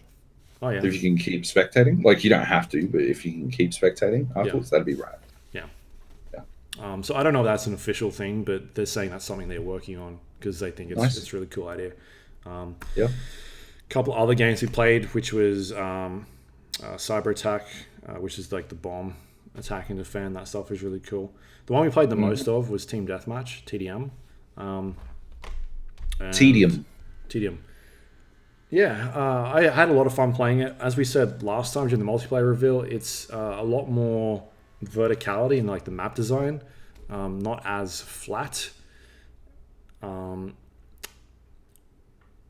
one of the things I guess we were complaining about is the kill streaks are back, and the way that some of the last previous Call of Duty have worked is they've gone to a point streak system. Point streak, score streak, every Call of Duty. Going back to Modern Warfare 3. Yeah, which means that you get points for completing objectives, assists, as well as kills. The confusing thing about this is there is a score streak system in the game, and I don't know how it works. I can't wrap my head around it. You're definitely getting points for playing objectives, and there's a button you can press on the menu that shows you how many points you need for a score streak. So I was pretty confused. I was asking some of the developers, and I couldn't really get a proper answer. But when I was doing things like capturing points, I was definitely getting like plus 200 and things like that. Right. So I don't know how it works. I think maybe this kill streak is only exclusively to TDM, from what I can gather. But the team-based ones, there's definitely a skill streak system in there.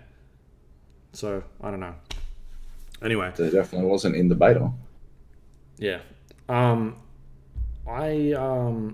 tried the camping thing of camping in a room and trying to see how many kills I could get. It didn't work. The guys that were really aggressive were fucking getting a lot of kills. I found that when I was camping, I was getting kills, but nowhere near enough to do anything useful. Like, I think the tactical nuke is 30 kills. 30, yeah. Yeah. And I just couldn't do much. At least I got 21 kills. At least I got 21 kills in the beta by camping. Yeah. Yeah.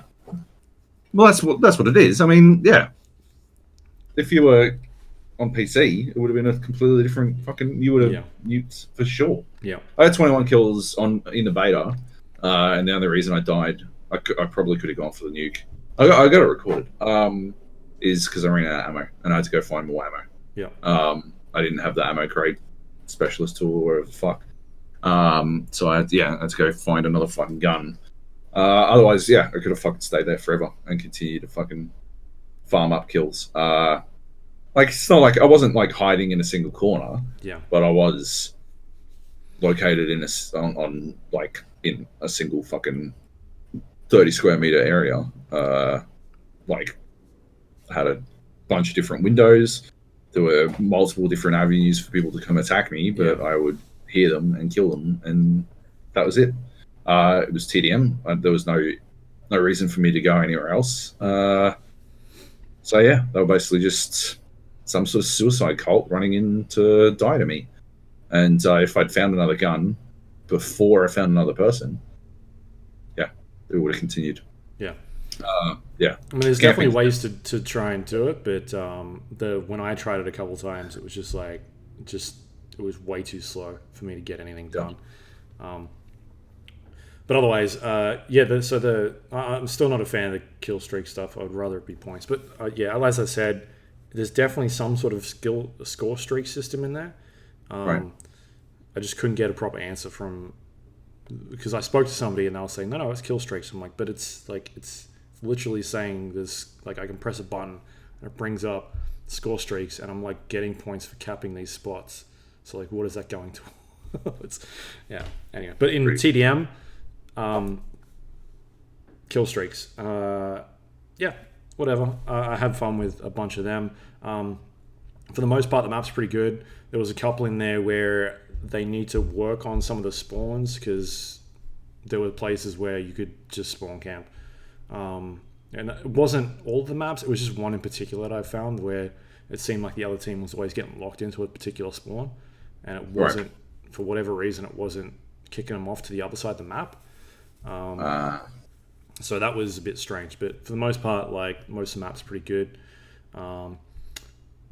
Again, it's team deathmatch. I don't care about anyone on my team. I just run around and I play by myself in those types of games. So whatever, I'm pretty cool with that.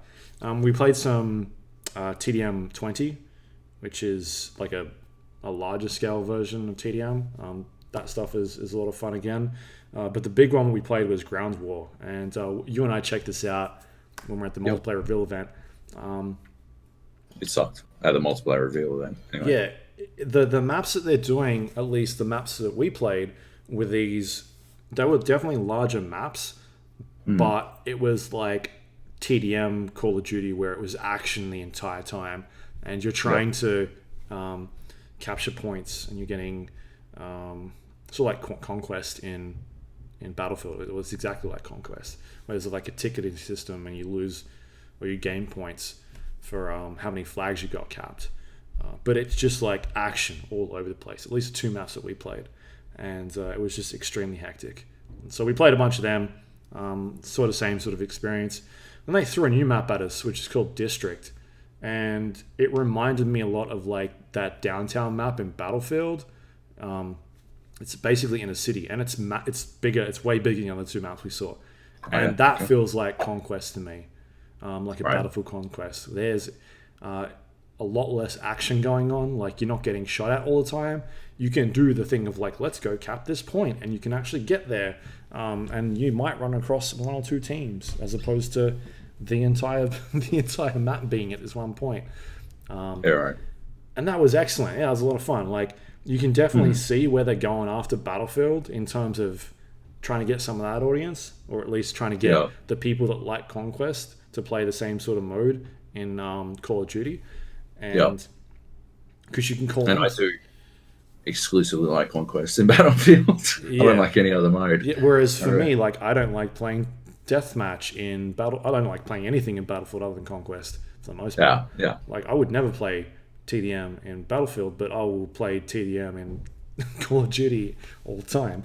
And so so this particular map is, I feel like that's the way they should do some of these, like larger scale maps, and they're not at Battlefield level in terms of like helicopters and planes and all the stuff that Battlefield is doing these days, but they're slowly trying to implement that stuff. And so you can jump into a helicopter and have someone flying it around, and then you jump off the helicopter and then parachute to the roof of a building, and then try and clear out this building that you're in, or spawn into a tank and go try and cap a point. So you can do that stuff, and that felt a lot more Battlefieldy to me, and it didn't feel as frustrating as those other two maps, which felt like I was just dying all the time, like just getting shot at wherever I went. Whereas this one was like, I could get with 2 or 3 people and let's go cap this spot over here, and we would run into some people sometimes, but there's definitely like pockets of areas where like in the middle there's a lot of people going around, but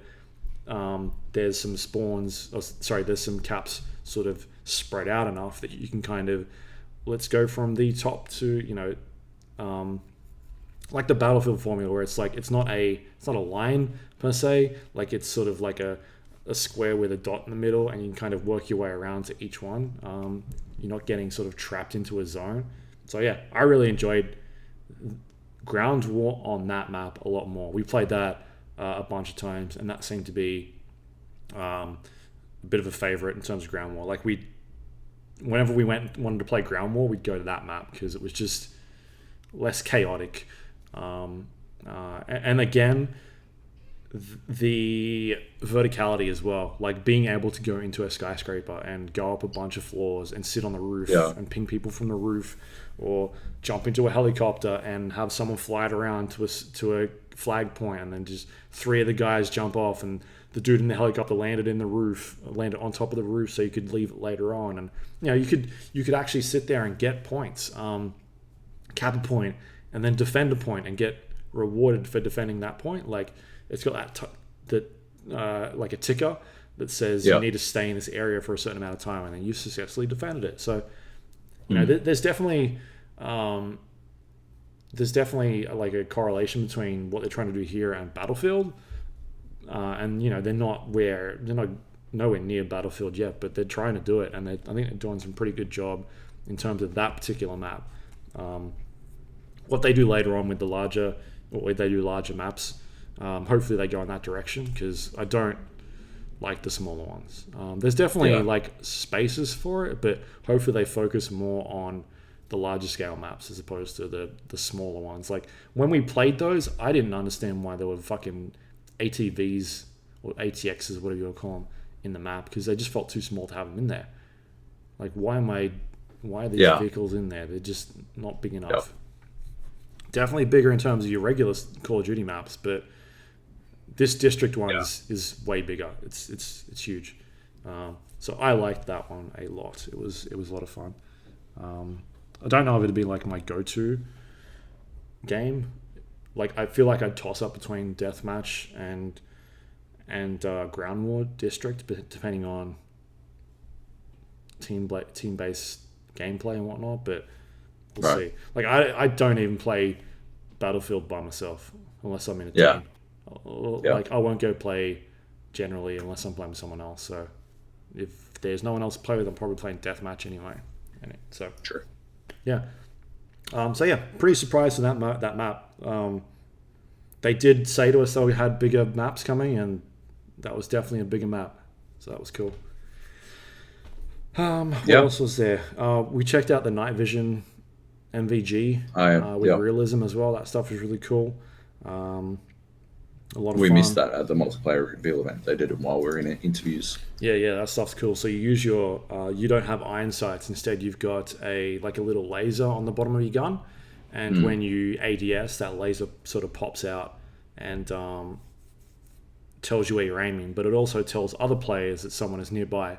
So it's like, do I aim now, or do I kind of just wing it? So yeah, that stuff is really cool. What else is there in multiplayer? A lot of customization stuff. I played one round where I used the like a shield, which was a lot of fun. Just go around bashing people, and I had a dude on my team that was following me around for quite a while, and sort of just backing me up. So I'd run at people with a shield, and they couldn't really shoot me, but the guy behind would start shooting me, and it was pretty funny just seeing people panic as I'm running at them, and they couldn't really do anything, so they would just turn around and run away. So that sort of stuff is really fun, but I wouldn't use it as like my main weapon because it just felt a bit too like useless. You can sort of switch between a pistol, but it seemed a bit too slow, so I don't know. See how they sort of change that one, but yeah, there's a lot of a good variety in weapons: shotguns, machine guns, light machine guns, submachine guns, sniper rifles. Yeah, good variety in there. A lot of customization in terms of being able to change out scopes, tons and tons of scopes, stocks, different types of perks that you can sort of attach to the weapons as well. Things like changing bullet penetration on some of the weapons. A lot of customization there. And yeah, just I guess in general unlocking your main perks and that sort of thing. There's a lot in there. They didn't get rid of the white phosphorus, which I know a lot of people were complaining about. Right. That is still in the game. And the highest one you can get is the Juggernaut suit, which is a dude with the machine guns. So, yeah, I had a lot of fun with multiplayer. I was extremely disappointed I get to play on PC. I was definitely frustrated with that. But for the most part, for that first day, I was still smashing quite a lot. So did you record footage? Oh yeah, I've got tons of footage. You gonna put it on the set or what? I will put what I can up. There's certain things I can't. Am I gonna have to listen to this dumb podcast to fucking watch some fucking footage? God damn it! Yeah. God damn it! I mean, you'll probably be playing it by the time. So, despite flying me to Los Angeles to play the multiplayer reveal, for whatever reason, Activision has opted to not provide me with a copy of the game. So, well, it's not out yet. How does that matter? How does that change anything? Nobody has a copy of the game. Yeah, they sent through codes. Oh, did they? I believe so. This morning, I thought. Suck shit, baby. That's what you get. Yeah. So yeah, there's a bunch there. I like multiplayer. I'll see how we go. Like I played a bunch of Black Ops 4 multiplayer, so I'm probably going to play a bunch more of this. The last mode they showed us was Spec Ops, which is a cooperative. Yeah, I was going to ask. The cooperative experience. It's shit. It's complete crap. It's terrible. Okay. This, I don't know why this mode is in here. It's extremely buggy. To me, exclusive PlayStation. No. Isn't that the mode that's exclusive to PlayStation or whatever? Is it? I thought so.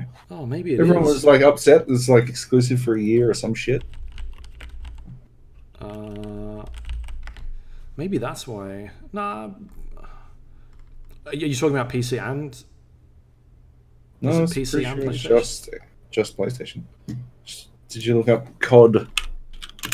PS4 exclusive.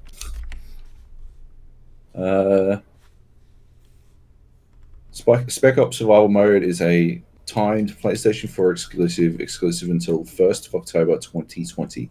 Oh, wow. Okay, well that's not a huge problem for people. Yeah, because it's bad. The basic idea behind it is you are chucked into a map. You're given a bunch of objectives to go and do, and you start doing them, and it starts spawning in enemies around you, and you sort of just kill them. Like it's an infinite amount of enemies that just keeps throwing at you while you're doing these objectives. It'll be like go and kill this lieutenant, and then you go and kill the lieutenant, and it'll be like, all right, now go and hack these servers, and you go and hack the servers, and there's like 4 of them you need to go and do. Really basic stuff. I thought it was going to be more like a like levels, like working your way through levels and whatnot. What I walked away feeling like, it felt like they didn't have a battle royale ready yet, right? And so they made this other mode. No, they had an obligation to PlayStation to provide a timed exclusive mode, and so they farted this out, I guess. And it's because the maps, the way they show you the maps, it feels like they've just ripped out sections of a battle royale map and chucked you into this contained area and being like, let's chuck some random objectives in there. the weirdest thing is, and the reason why I think it's part of Battle Royale, there's stuff in here that like feels like Battle Royale. There are these containers that you find on the ground that give you perks. You remember in Black Ops 4, you would find like the little mods you would find on the ground, the little cases, and it'd be like, trip mines or something like that, or like these little perks. Yeah, they look similar to those things, but they're just lying on the ground, and you pick them up, and it's like, all right, you can deploy an ammo crate on the ground, and so you use that perk, and it throws the ammo crate on the ground. So you can pick up these little perk crates that are on the floor. So I've got them in there. The other one was when you die, there's a countdown. You've got a minute to respawn. If your team is still alive, and at the end of that countdown, you can respawn. And when you respawn, it flies a fucking plane over the top. Like it's like they took the PUBG plane and they were like, let's fly that plane over the top. Oh, amazing. And then you jump out of the plane and you start skydiving, and there's a fucking meter on the side that's got like your speed and all this stuff. And I'm like, am I in a battle royale now all of a sudden? That's amazing. And then you can pop parachute and you start parachuting. It's like parachuting mechanics and whatnot. I'm like, this is like, why is this stuff in here? It doesn't make any sense. Why would you? It's a brand new engine, for starters, and they've got all these mechanics. Well, though that mechanic in particular, I was like, why would someone go make that for this mode? You don't need that bar on the side at all. Yeah, it doesn't make any sense. So I'm like this, and just the jankiness of it. You see, like enemies spawn in everywhere around you constantly. Like you'll be next to a pillar, then there's no way someone could have gotten there, and they'll just spawn next to like the pillar. I've got That's video. The traditional Call of Duty experience. Yeah, I've got video footage of like enemies spawning in front of me behind a graded fence. Like you can see them just popping in front of this fence. Things like that. So you would like clear an area behind you or really close to you, and then all of a sudden you turn around and they're like spawning in over there. So that was like a super frustrating experience. I didn't feel like we were making any progress at all. It just felt like we were going from objective to objective, and the entire time it was just spawning enemies all around us, and we weren't getting anywhere with it. And so we played a tiny amount of that, and there's probably a good reason why they only let us play a little bit of it. It's because it was not very good in its current state, at least. There's definitely potential to like fix it up and make it good.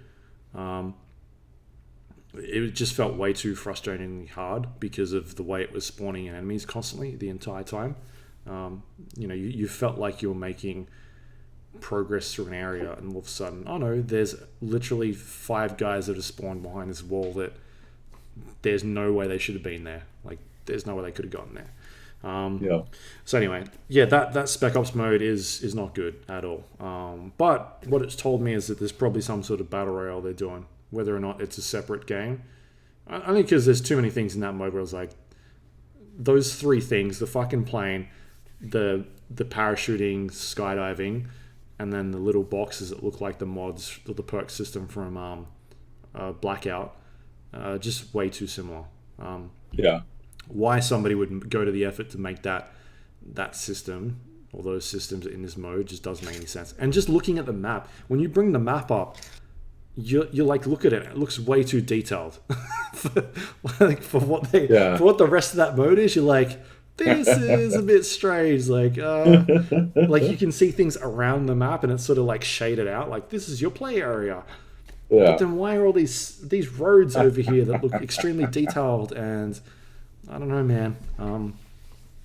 Spec Ops just seems like a shit. Like you said, we need an exclusive, and our battle royale wasn't ready, so we'll make contained areas in our battle royale map, and we'll go from there. So anyway, Spec Ops was extremely disappointing for it. But the other 2 things, multiplayer / campaign, I really enjoyed a lot. I do not think it is as good as Black Ops 4. That is primarily because I loved the Blackout mode, the Battle Royale mode. Yeah. I put so many hours into that. Yeah. And the only reason I stopped playing it was because I couldn't get in a game. I think they will end up fixing that because now that they've got crossplay in the game, there's no reason. Because NA was having, like, it's dead in NA at least. Or not dead, but it's hard to get games in NA. So, right. Yeah, I legitimately think that Blackout is one of the best Battle Royale games. Like, it would compete against Apex at this stage. I think that Apex and Blackout were two of the best ones. PUBG just fell out too far. PUBG's good. PUBG's good, but the things they were doing in Blackout and the way they were updating that, I was like, yeah, okay, this is cool. It's just unfortunate that they PUBG's better now. Yeah, well, when the new Call of Duty Battle Royale comes out, then we'll see.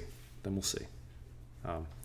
So, yeah. You and the fucking everyone else who's got it. I'm not buying it. So yeah. So yeah, and I also played a bunch of the. I really liked the multiplayer TDM, and when we played Zombies, that was a load of fun. Like, Zombies was awesome. Really cool stuff in the Zombies mode. So yeah, unfortunately, because of the issues with Spec Ops, I just don't think it's a better game, and because of the way they've changed the point system, things like kill streaks, I think that's a step backwards for the series, and hopefully they can look at that. But things like the level design, I think, is a lot better. The verticality of it now, adding in like gunfight is outstanding. The ground war stuff is a really cool new addition that I hope they'll sort of add a couple of extra bits and pieces in there as time goes on. But yeah, they're doing some good things, man. No season pass this year, which is huge. Like, that's one of the things that also killed Black Ops last year. Sure. They're doing premium battle passes, so you'll have a free battle pass, but there'll also be a premium one as well. It's the same sort of thing that was in Black Ops 4. But otherwise, they seem to be listening to the community a lot. I'm really excited to see this year's, how this year's sort of pans out now that they've got crossplay in there, which is going to be huge for the community, and all the matchmaking stuff they're doing with that. So yeah, man, I really liked Modern Warfare this year. I think it's a really good back-to-back from them, from Black Ops 4 to Modern Warfare. So I guess we'll see what happens next year, considering that we've got is it Sledgehammer that's going back to the next one? They've got an Australian studio. All right. They launched it at PAX. Oh, right, yeah. Yeah, that's cool. That's awesome. Yeah. Yeah, man. So anyway, I really dug it this year. I think Call of Duty is on its way up, or at least an up and then a steady, as opposed to the World War II stuff they were doing a while back. Yeah, man. I'm excited that I'm excited about Call of Duty again, because then that last year wasn't just a one-off thing. Because man, the campaign is a lot of fun. And if I can get a copy, I want to go back and I want to play it again on with RTX on the PC, because I think that'll look outstanding. I've seen some screenshots from that, and playing those couple of first missions again would be really solid. So yeah, man, highly recommend people check out that campaign and multiplayer if you like Call of Duty multiplayer, and just the campaign. Just to, I don't know, I'm curious to see what other people think of it. Whether or not they think it's a step back in terms of the it's not Call of Duty anymore, or it's too I think the break, thanks to Black Ops 4, will mean that I think they'll probably just be keen for anything more, right? Yeah. And there's awesome characters, as I said, like Captain Price. All those guys are back. They do some really cool things with storytelling in there. Just sort of the way it's presented and whatnot. Is really cool. So yeah, I'm looking forward to people checking that one out. Nice. Call of Duty Modern Warfare out now on all platforms. All right, cool. Should we do some news? Let's do some news. Do you want to do this one? When's your review go up? for this? Like literally now. So it goes up by the time PC release, which is like 6 p.m. tomorrow. So 24 hours from now. 24 hours from us recording this. Yeah, nice. Yeah, it unlocks on PC globally at a certain time. Yeah. I think it's midday for you. Yeah, it is. All right. News. Do you want to do this one? This is your one. You put it in. Yeah, I was going to turn a light on. Looks like I'm sitting here in the dark now. All right, we'll do a different one then. Wake Island is coming to Battlefield 5 in December. Also, some other Pacific Theater maps, but nobody gives a fuck because it's Wake Island, baby! I've been saying over and over and over and over and over and over again that Wake Island needs to return to Battlefield 5. I really want to see it.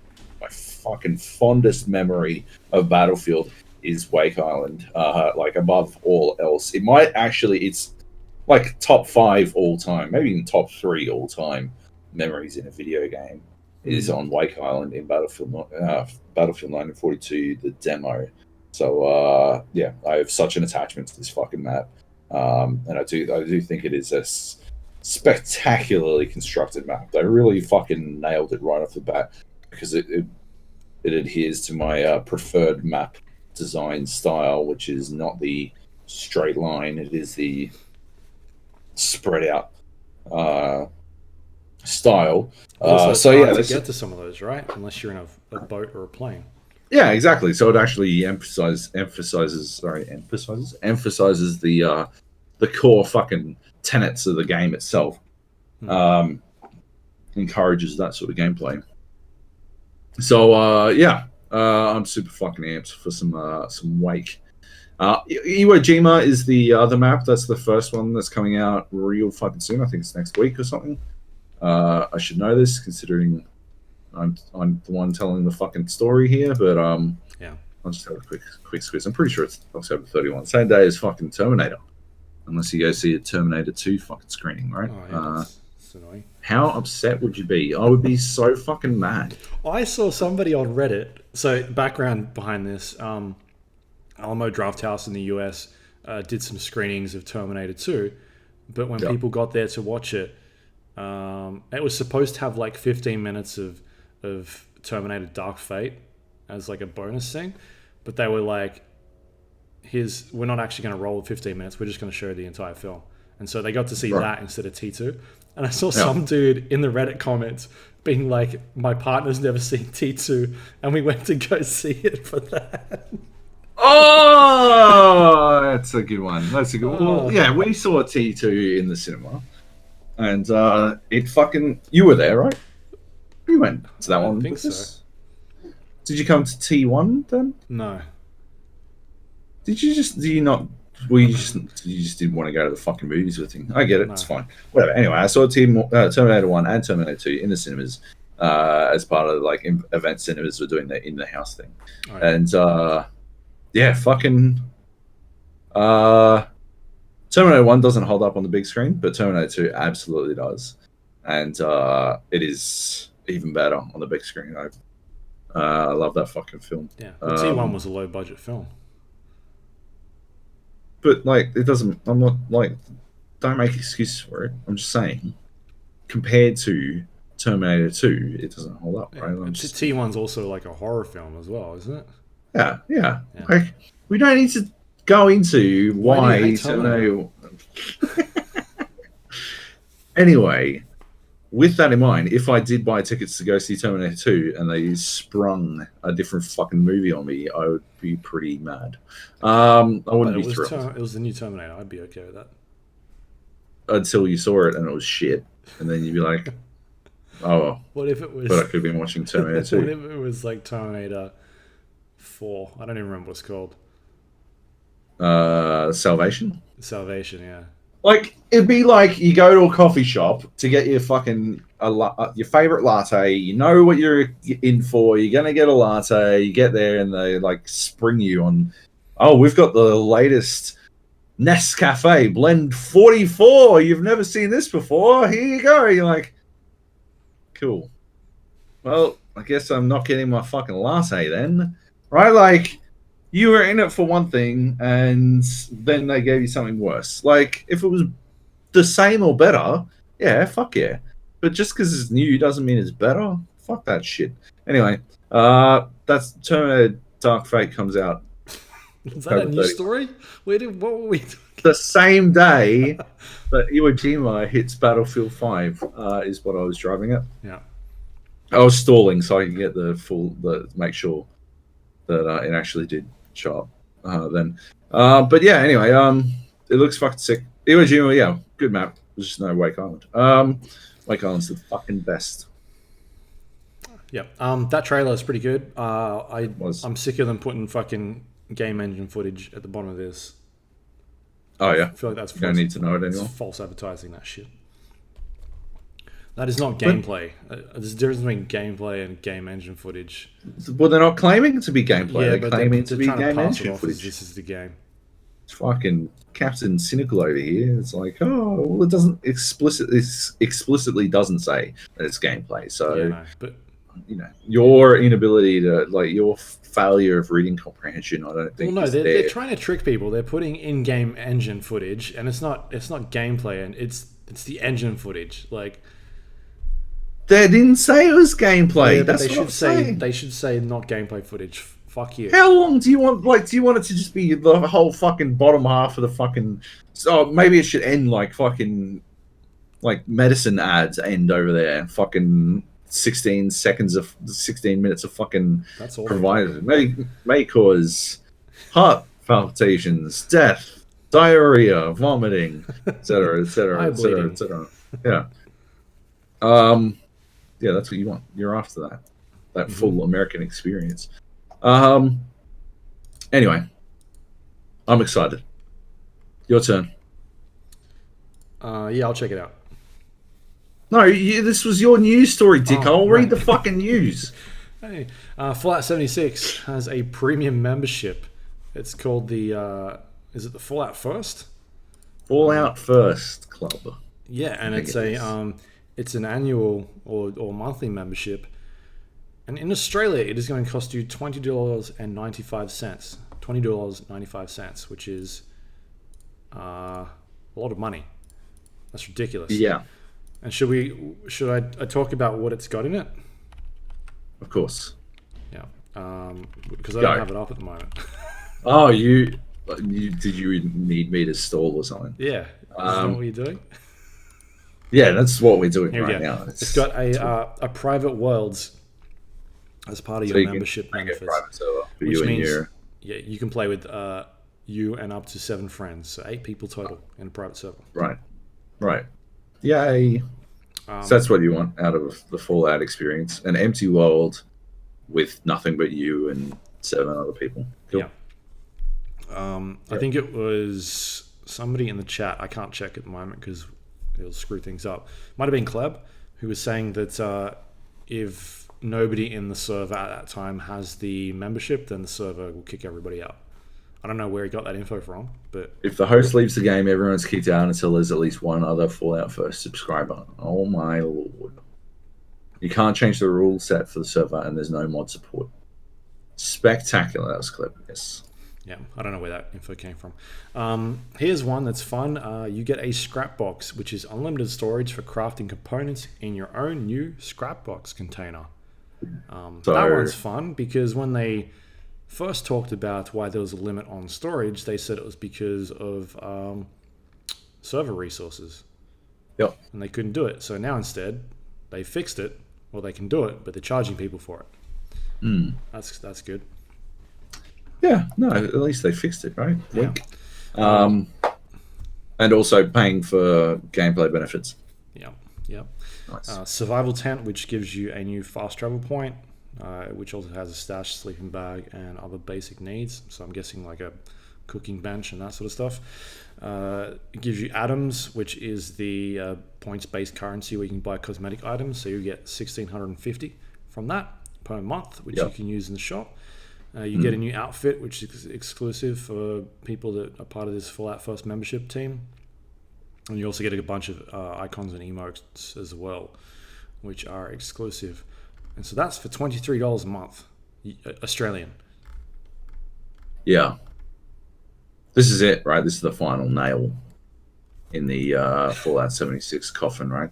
Like, there were rumors that it was on the comeback, and if people have been playing and they're like, oh, it's super improved. Oh, it's way better than it used to be, which is what they say about Sea of Thieves, except it's actually true in Sea of Thieves. And then, then they delayed the NPC update, and then, like, a week later they announced this, and it's like, you poor schlub. Like, you never had a chance. Whatever were you going to do? That's my buddy. Yeah. Anyway. Dead. It's dead. Yeah. Like, who made these decisions? Like, you got to have some balls. You got to really... I think you got to really hate your marketing and public relations departments. Right? Like, they must have really pissed off some people up top to have warranted this shit. Who's that dude everyone loves? Pete Hines. Pete Hines must have pissed in someone's fucking cornflakes, eh? Like, just gone fucking ham. Because this is the hospital pass of all hospital passes. This is like, they got a hospital pass with Fallout 76 in the first place. They've had to, like, fucking juggle it. They've had their ribs cracked from the initial fucking encounter when a forward's fucking thrown his shoulder into their ribs, cracked, but they managed to spin away, get it halfway under control, right? Offloaded it as quick as they could, and then, like, the offload immediately came back while another fucking 300-pound cunt is running at them. And they're like, oh, no, why? And then fucking boom!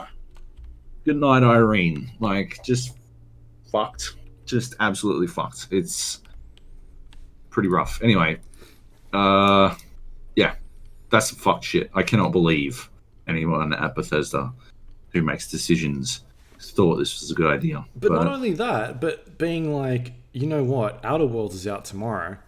You know, it'd be great to drive up our crowd. Let's release this piece of news. Yeah, this will get them back in. We've got to do something to skewer out the Outer Worlds announcement. What are we going to do? It's like when Overwatch did a beta weekend. The week that Battleborn was releasing, and it killed Battleborn pretty much from the outset. Right. And then this is like the reverse. This is like some sort of sitcom variety of where, like, some hyper incompetent person on the sitcom attempts to do the same thing that they read about it in a book and they're like, oh, we could do that, and then they fucking fumble it and do it awfully, and yeah, it doesn't work out at all. No. Anyway, yeah, terrible. What a disaster. What a disaster. Oh man. Yeah. Anyway, so that's that. Good luck cleaning that up. Steam announces Steam Remote Play Together, which is not a great fucking name, but it's a great idea. Any game that has couch co-op can now be played with friends over the internet together.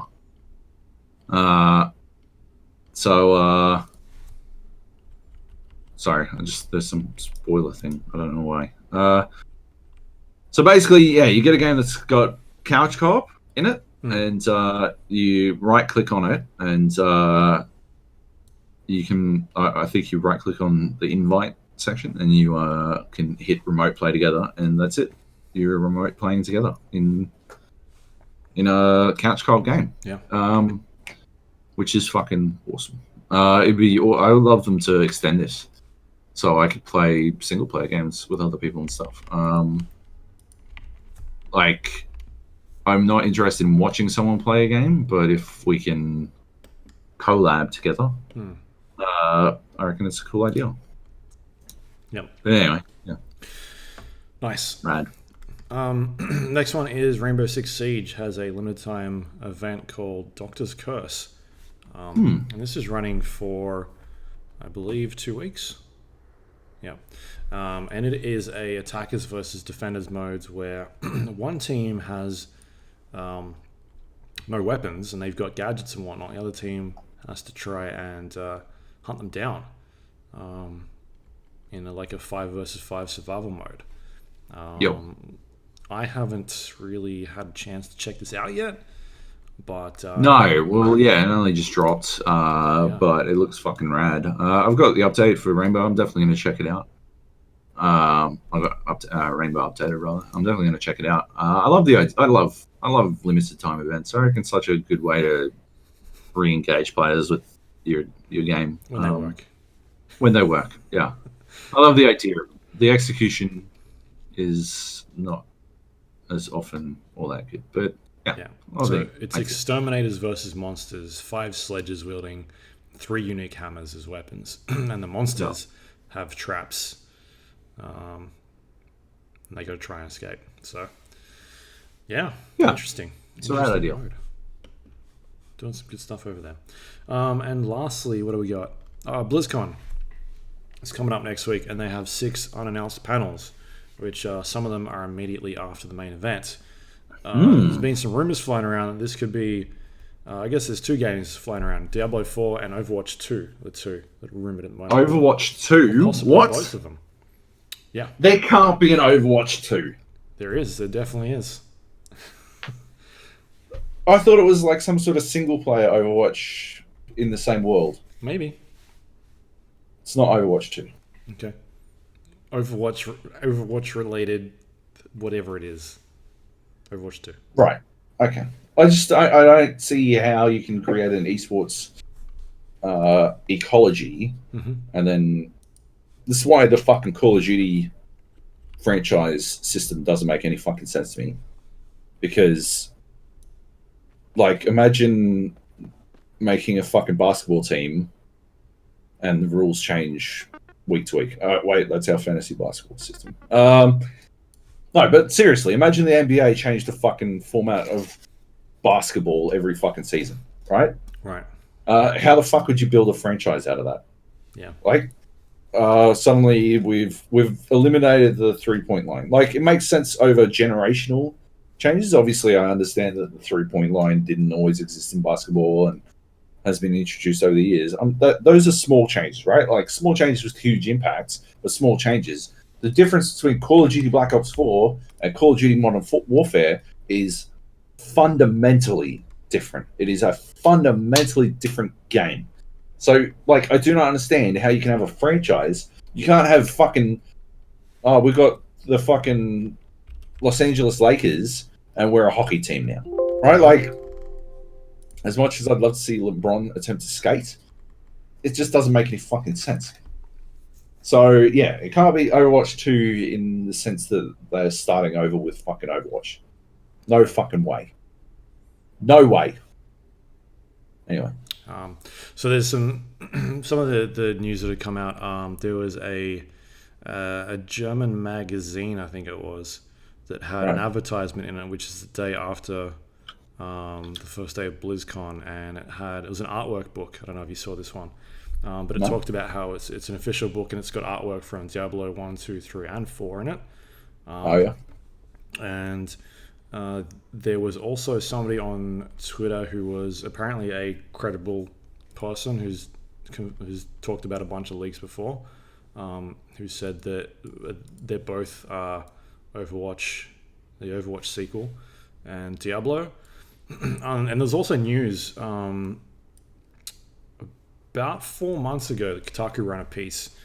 Jason Schreier said that they confirmed that Blizzard cancelled a StarCraft first-person shooter in order to focus on Diablo 4 and Overwatch 2, and that both of those games would be their tentpole announcements at this BlizzCon. So that was from a Kotaku article as well. So I don't know. I guess we'll wait and see. Seems like Diablo 4 is definitely going to be something there, but what this Overwatch thing is that people are always talking about, we'll have to wait and see. Whether or not it's a direct sequel or if it's something entirely different, we'll wait and find out. Like, Overwatch is how old now? 4 years? 5 years old? Yeah, I guess, yeah. Yeah. Anyway, it'll be interesting. The real question is, how does Diablo 4 or Overwatch 2 sell in China? Because that's probably all that matters. Yeah. I guess we'll find out. I guess we will. Yeah. We might hear some more leaks. You'll be there, right? Yeah, I'm going. Yeah, I'm going next week. Class trader. Yeah. Anyway, that'll be fun. I'm very excited. Have they announced the musical guest yet? No, I think they normally do that. Is it Train? Day before. Did we talk about this recently? We did talk about it. Having flashbacks. I'm still hoping it's Train again. It's my dream. Yeah, okay, 6 panels. Diablo 4, 100%. Overwatch something, not Overwatch 2. That's my bet. You got a bet? What do you bet? Like, what if it's Overwatch chess, over chess? Over chess. That's a genius idea. Speaking of chess, auto chess, Underlords is on day 800 of their fucking announcements about is there another one what yet? the big update's going to... Has to have been, right? Yeah, surely? They've usually been doing it about 5 o'clock over here. Right, yeah. Lycan, no? Yes. Anna 6. 20 minutes Part ago. 7. We nailed it. Yeah. Part 7. Yeah. I still don't really get the fucking how the Underlords work, but I'm interested to find out whenever the fuck that arrives. So it seems like once maybe you this get week to a specific level, you can then add abilities to your Underlords. Yeah. I guess that's just like another variation of that's it. If two people are going troll knights, right? You can sort of spec it in a different direction. Yeah. Right. Anyway, interesting changes there. Yeah, jailing system I think is a really unique solution to the meta. Like people figuring out the meta. Yeah, I like that. It's cool. Yeah, it's good. Anyway, hopefully that comes out soon. I thought it was going to be out this week, but the way they're doing these updates, I don't know about that. It could be next week. It's either this week or next week, right? I thought it was going to be this week, but well, apparently they're only doing 2 Underlords to start with, okay. So I reckon they'll dump it this week. Yeah. Just feel like and update number 8, it's out. Yeah, something like that. No, I think update 8 will be patch notes. Patch notes, right? Yeah, fair enough. Yeah. Okay, and then we've got questions.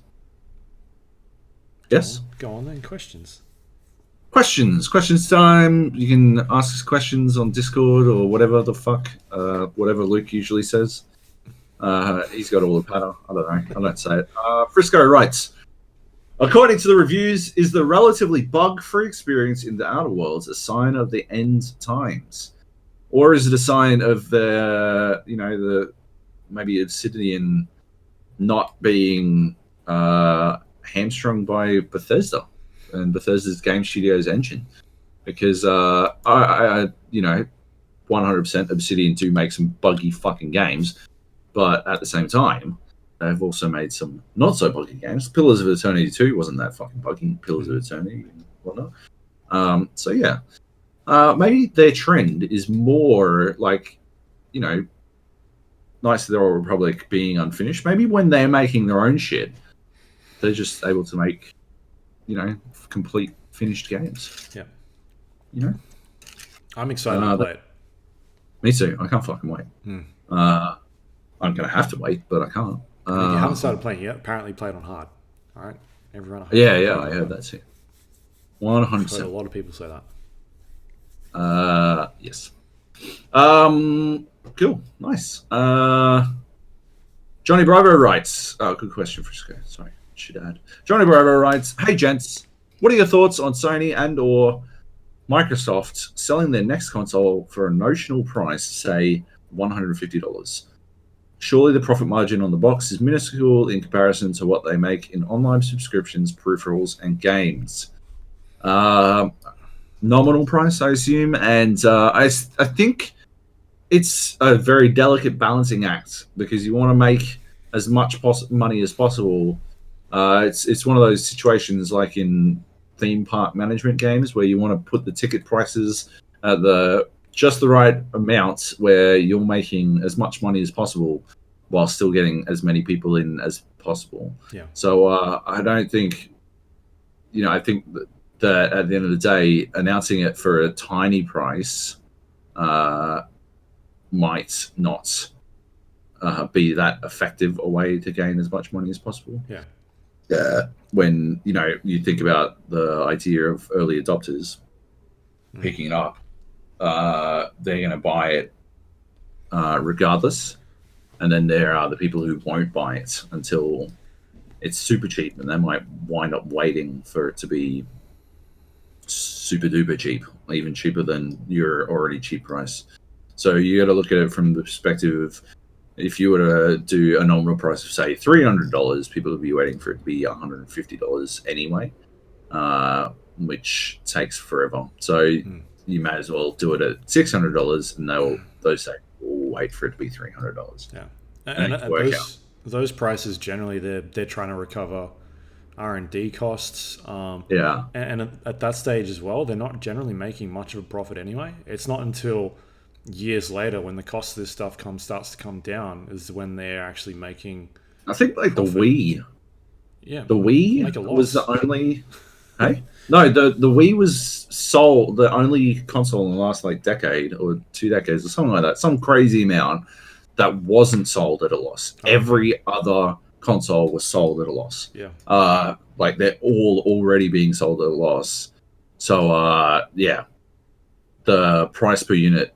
I think the margins at that point, the margins of what you need, all of that other stuff, online subscriptions, peripherals, and games to make for you, are actually pretty high already, because you're already selling at a loss. That's the the crazy thing is that fucking PlayStation 3 sold at a loss at launch, and it cost $1,000 Like, yeah, they're already making it as cheap as possible. Yeah.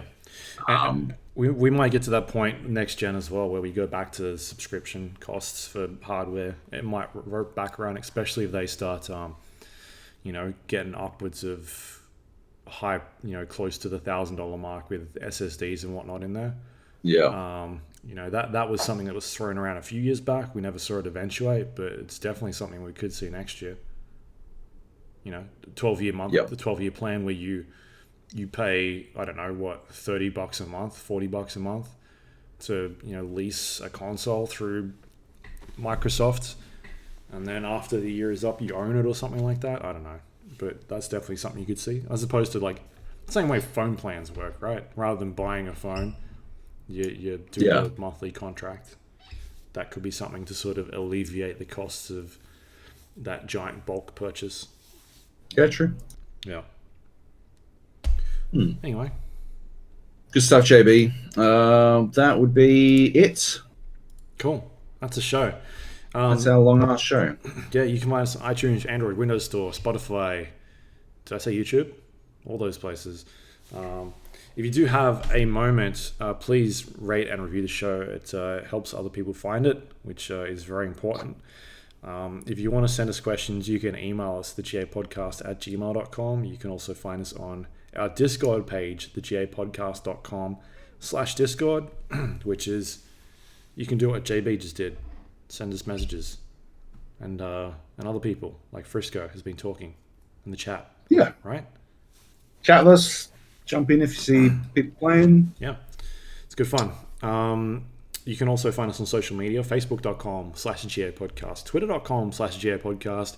You can also go to our YouTube page, thegapodcast.com/YouTube. You can probably check me out attempting to fight people in Call of Duty with a PlayStation 4 controller. Nice. And no, I'm not drunk. I'm just getting used to struggling very hard. Yeah. Struggles filled. Yep.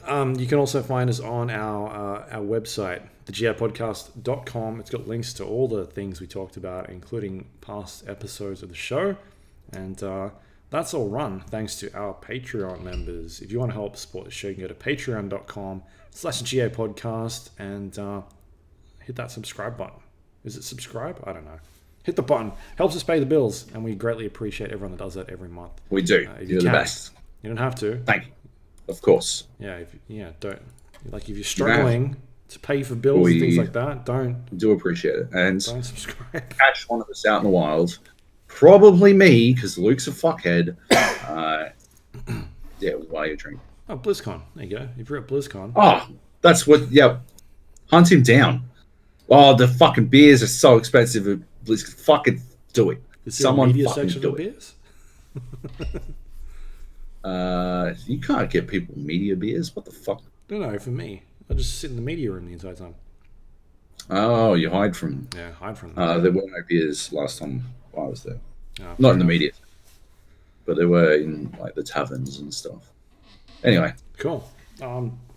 That's the show. You got anything you've been working on? I guess this week that you want to talk about? Yeah.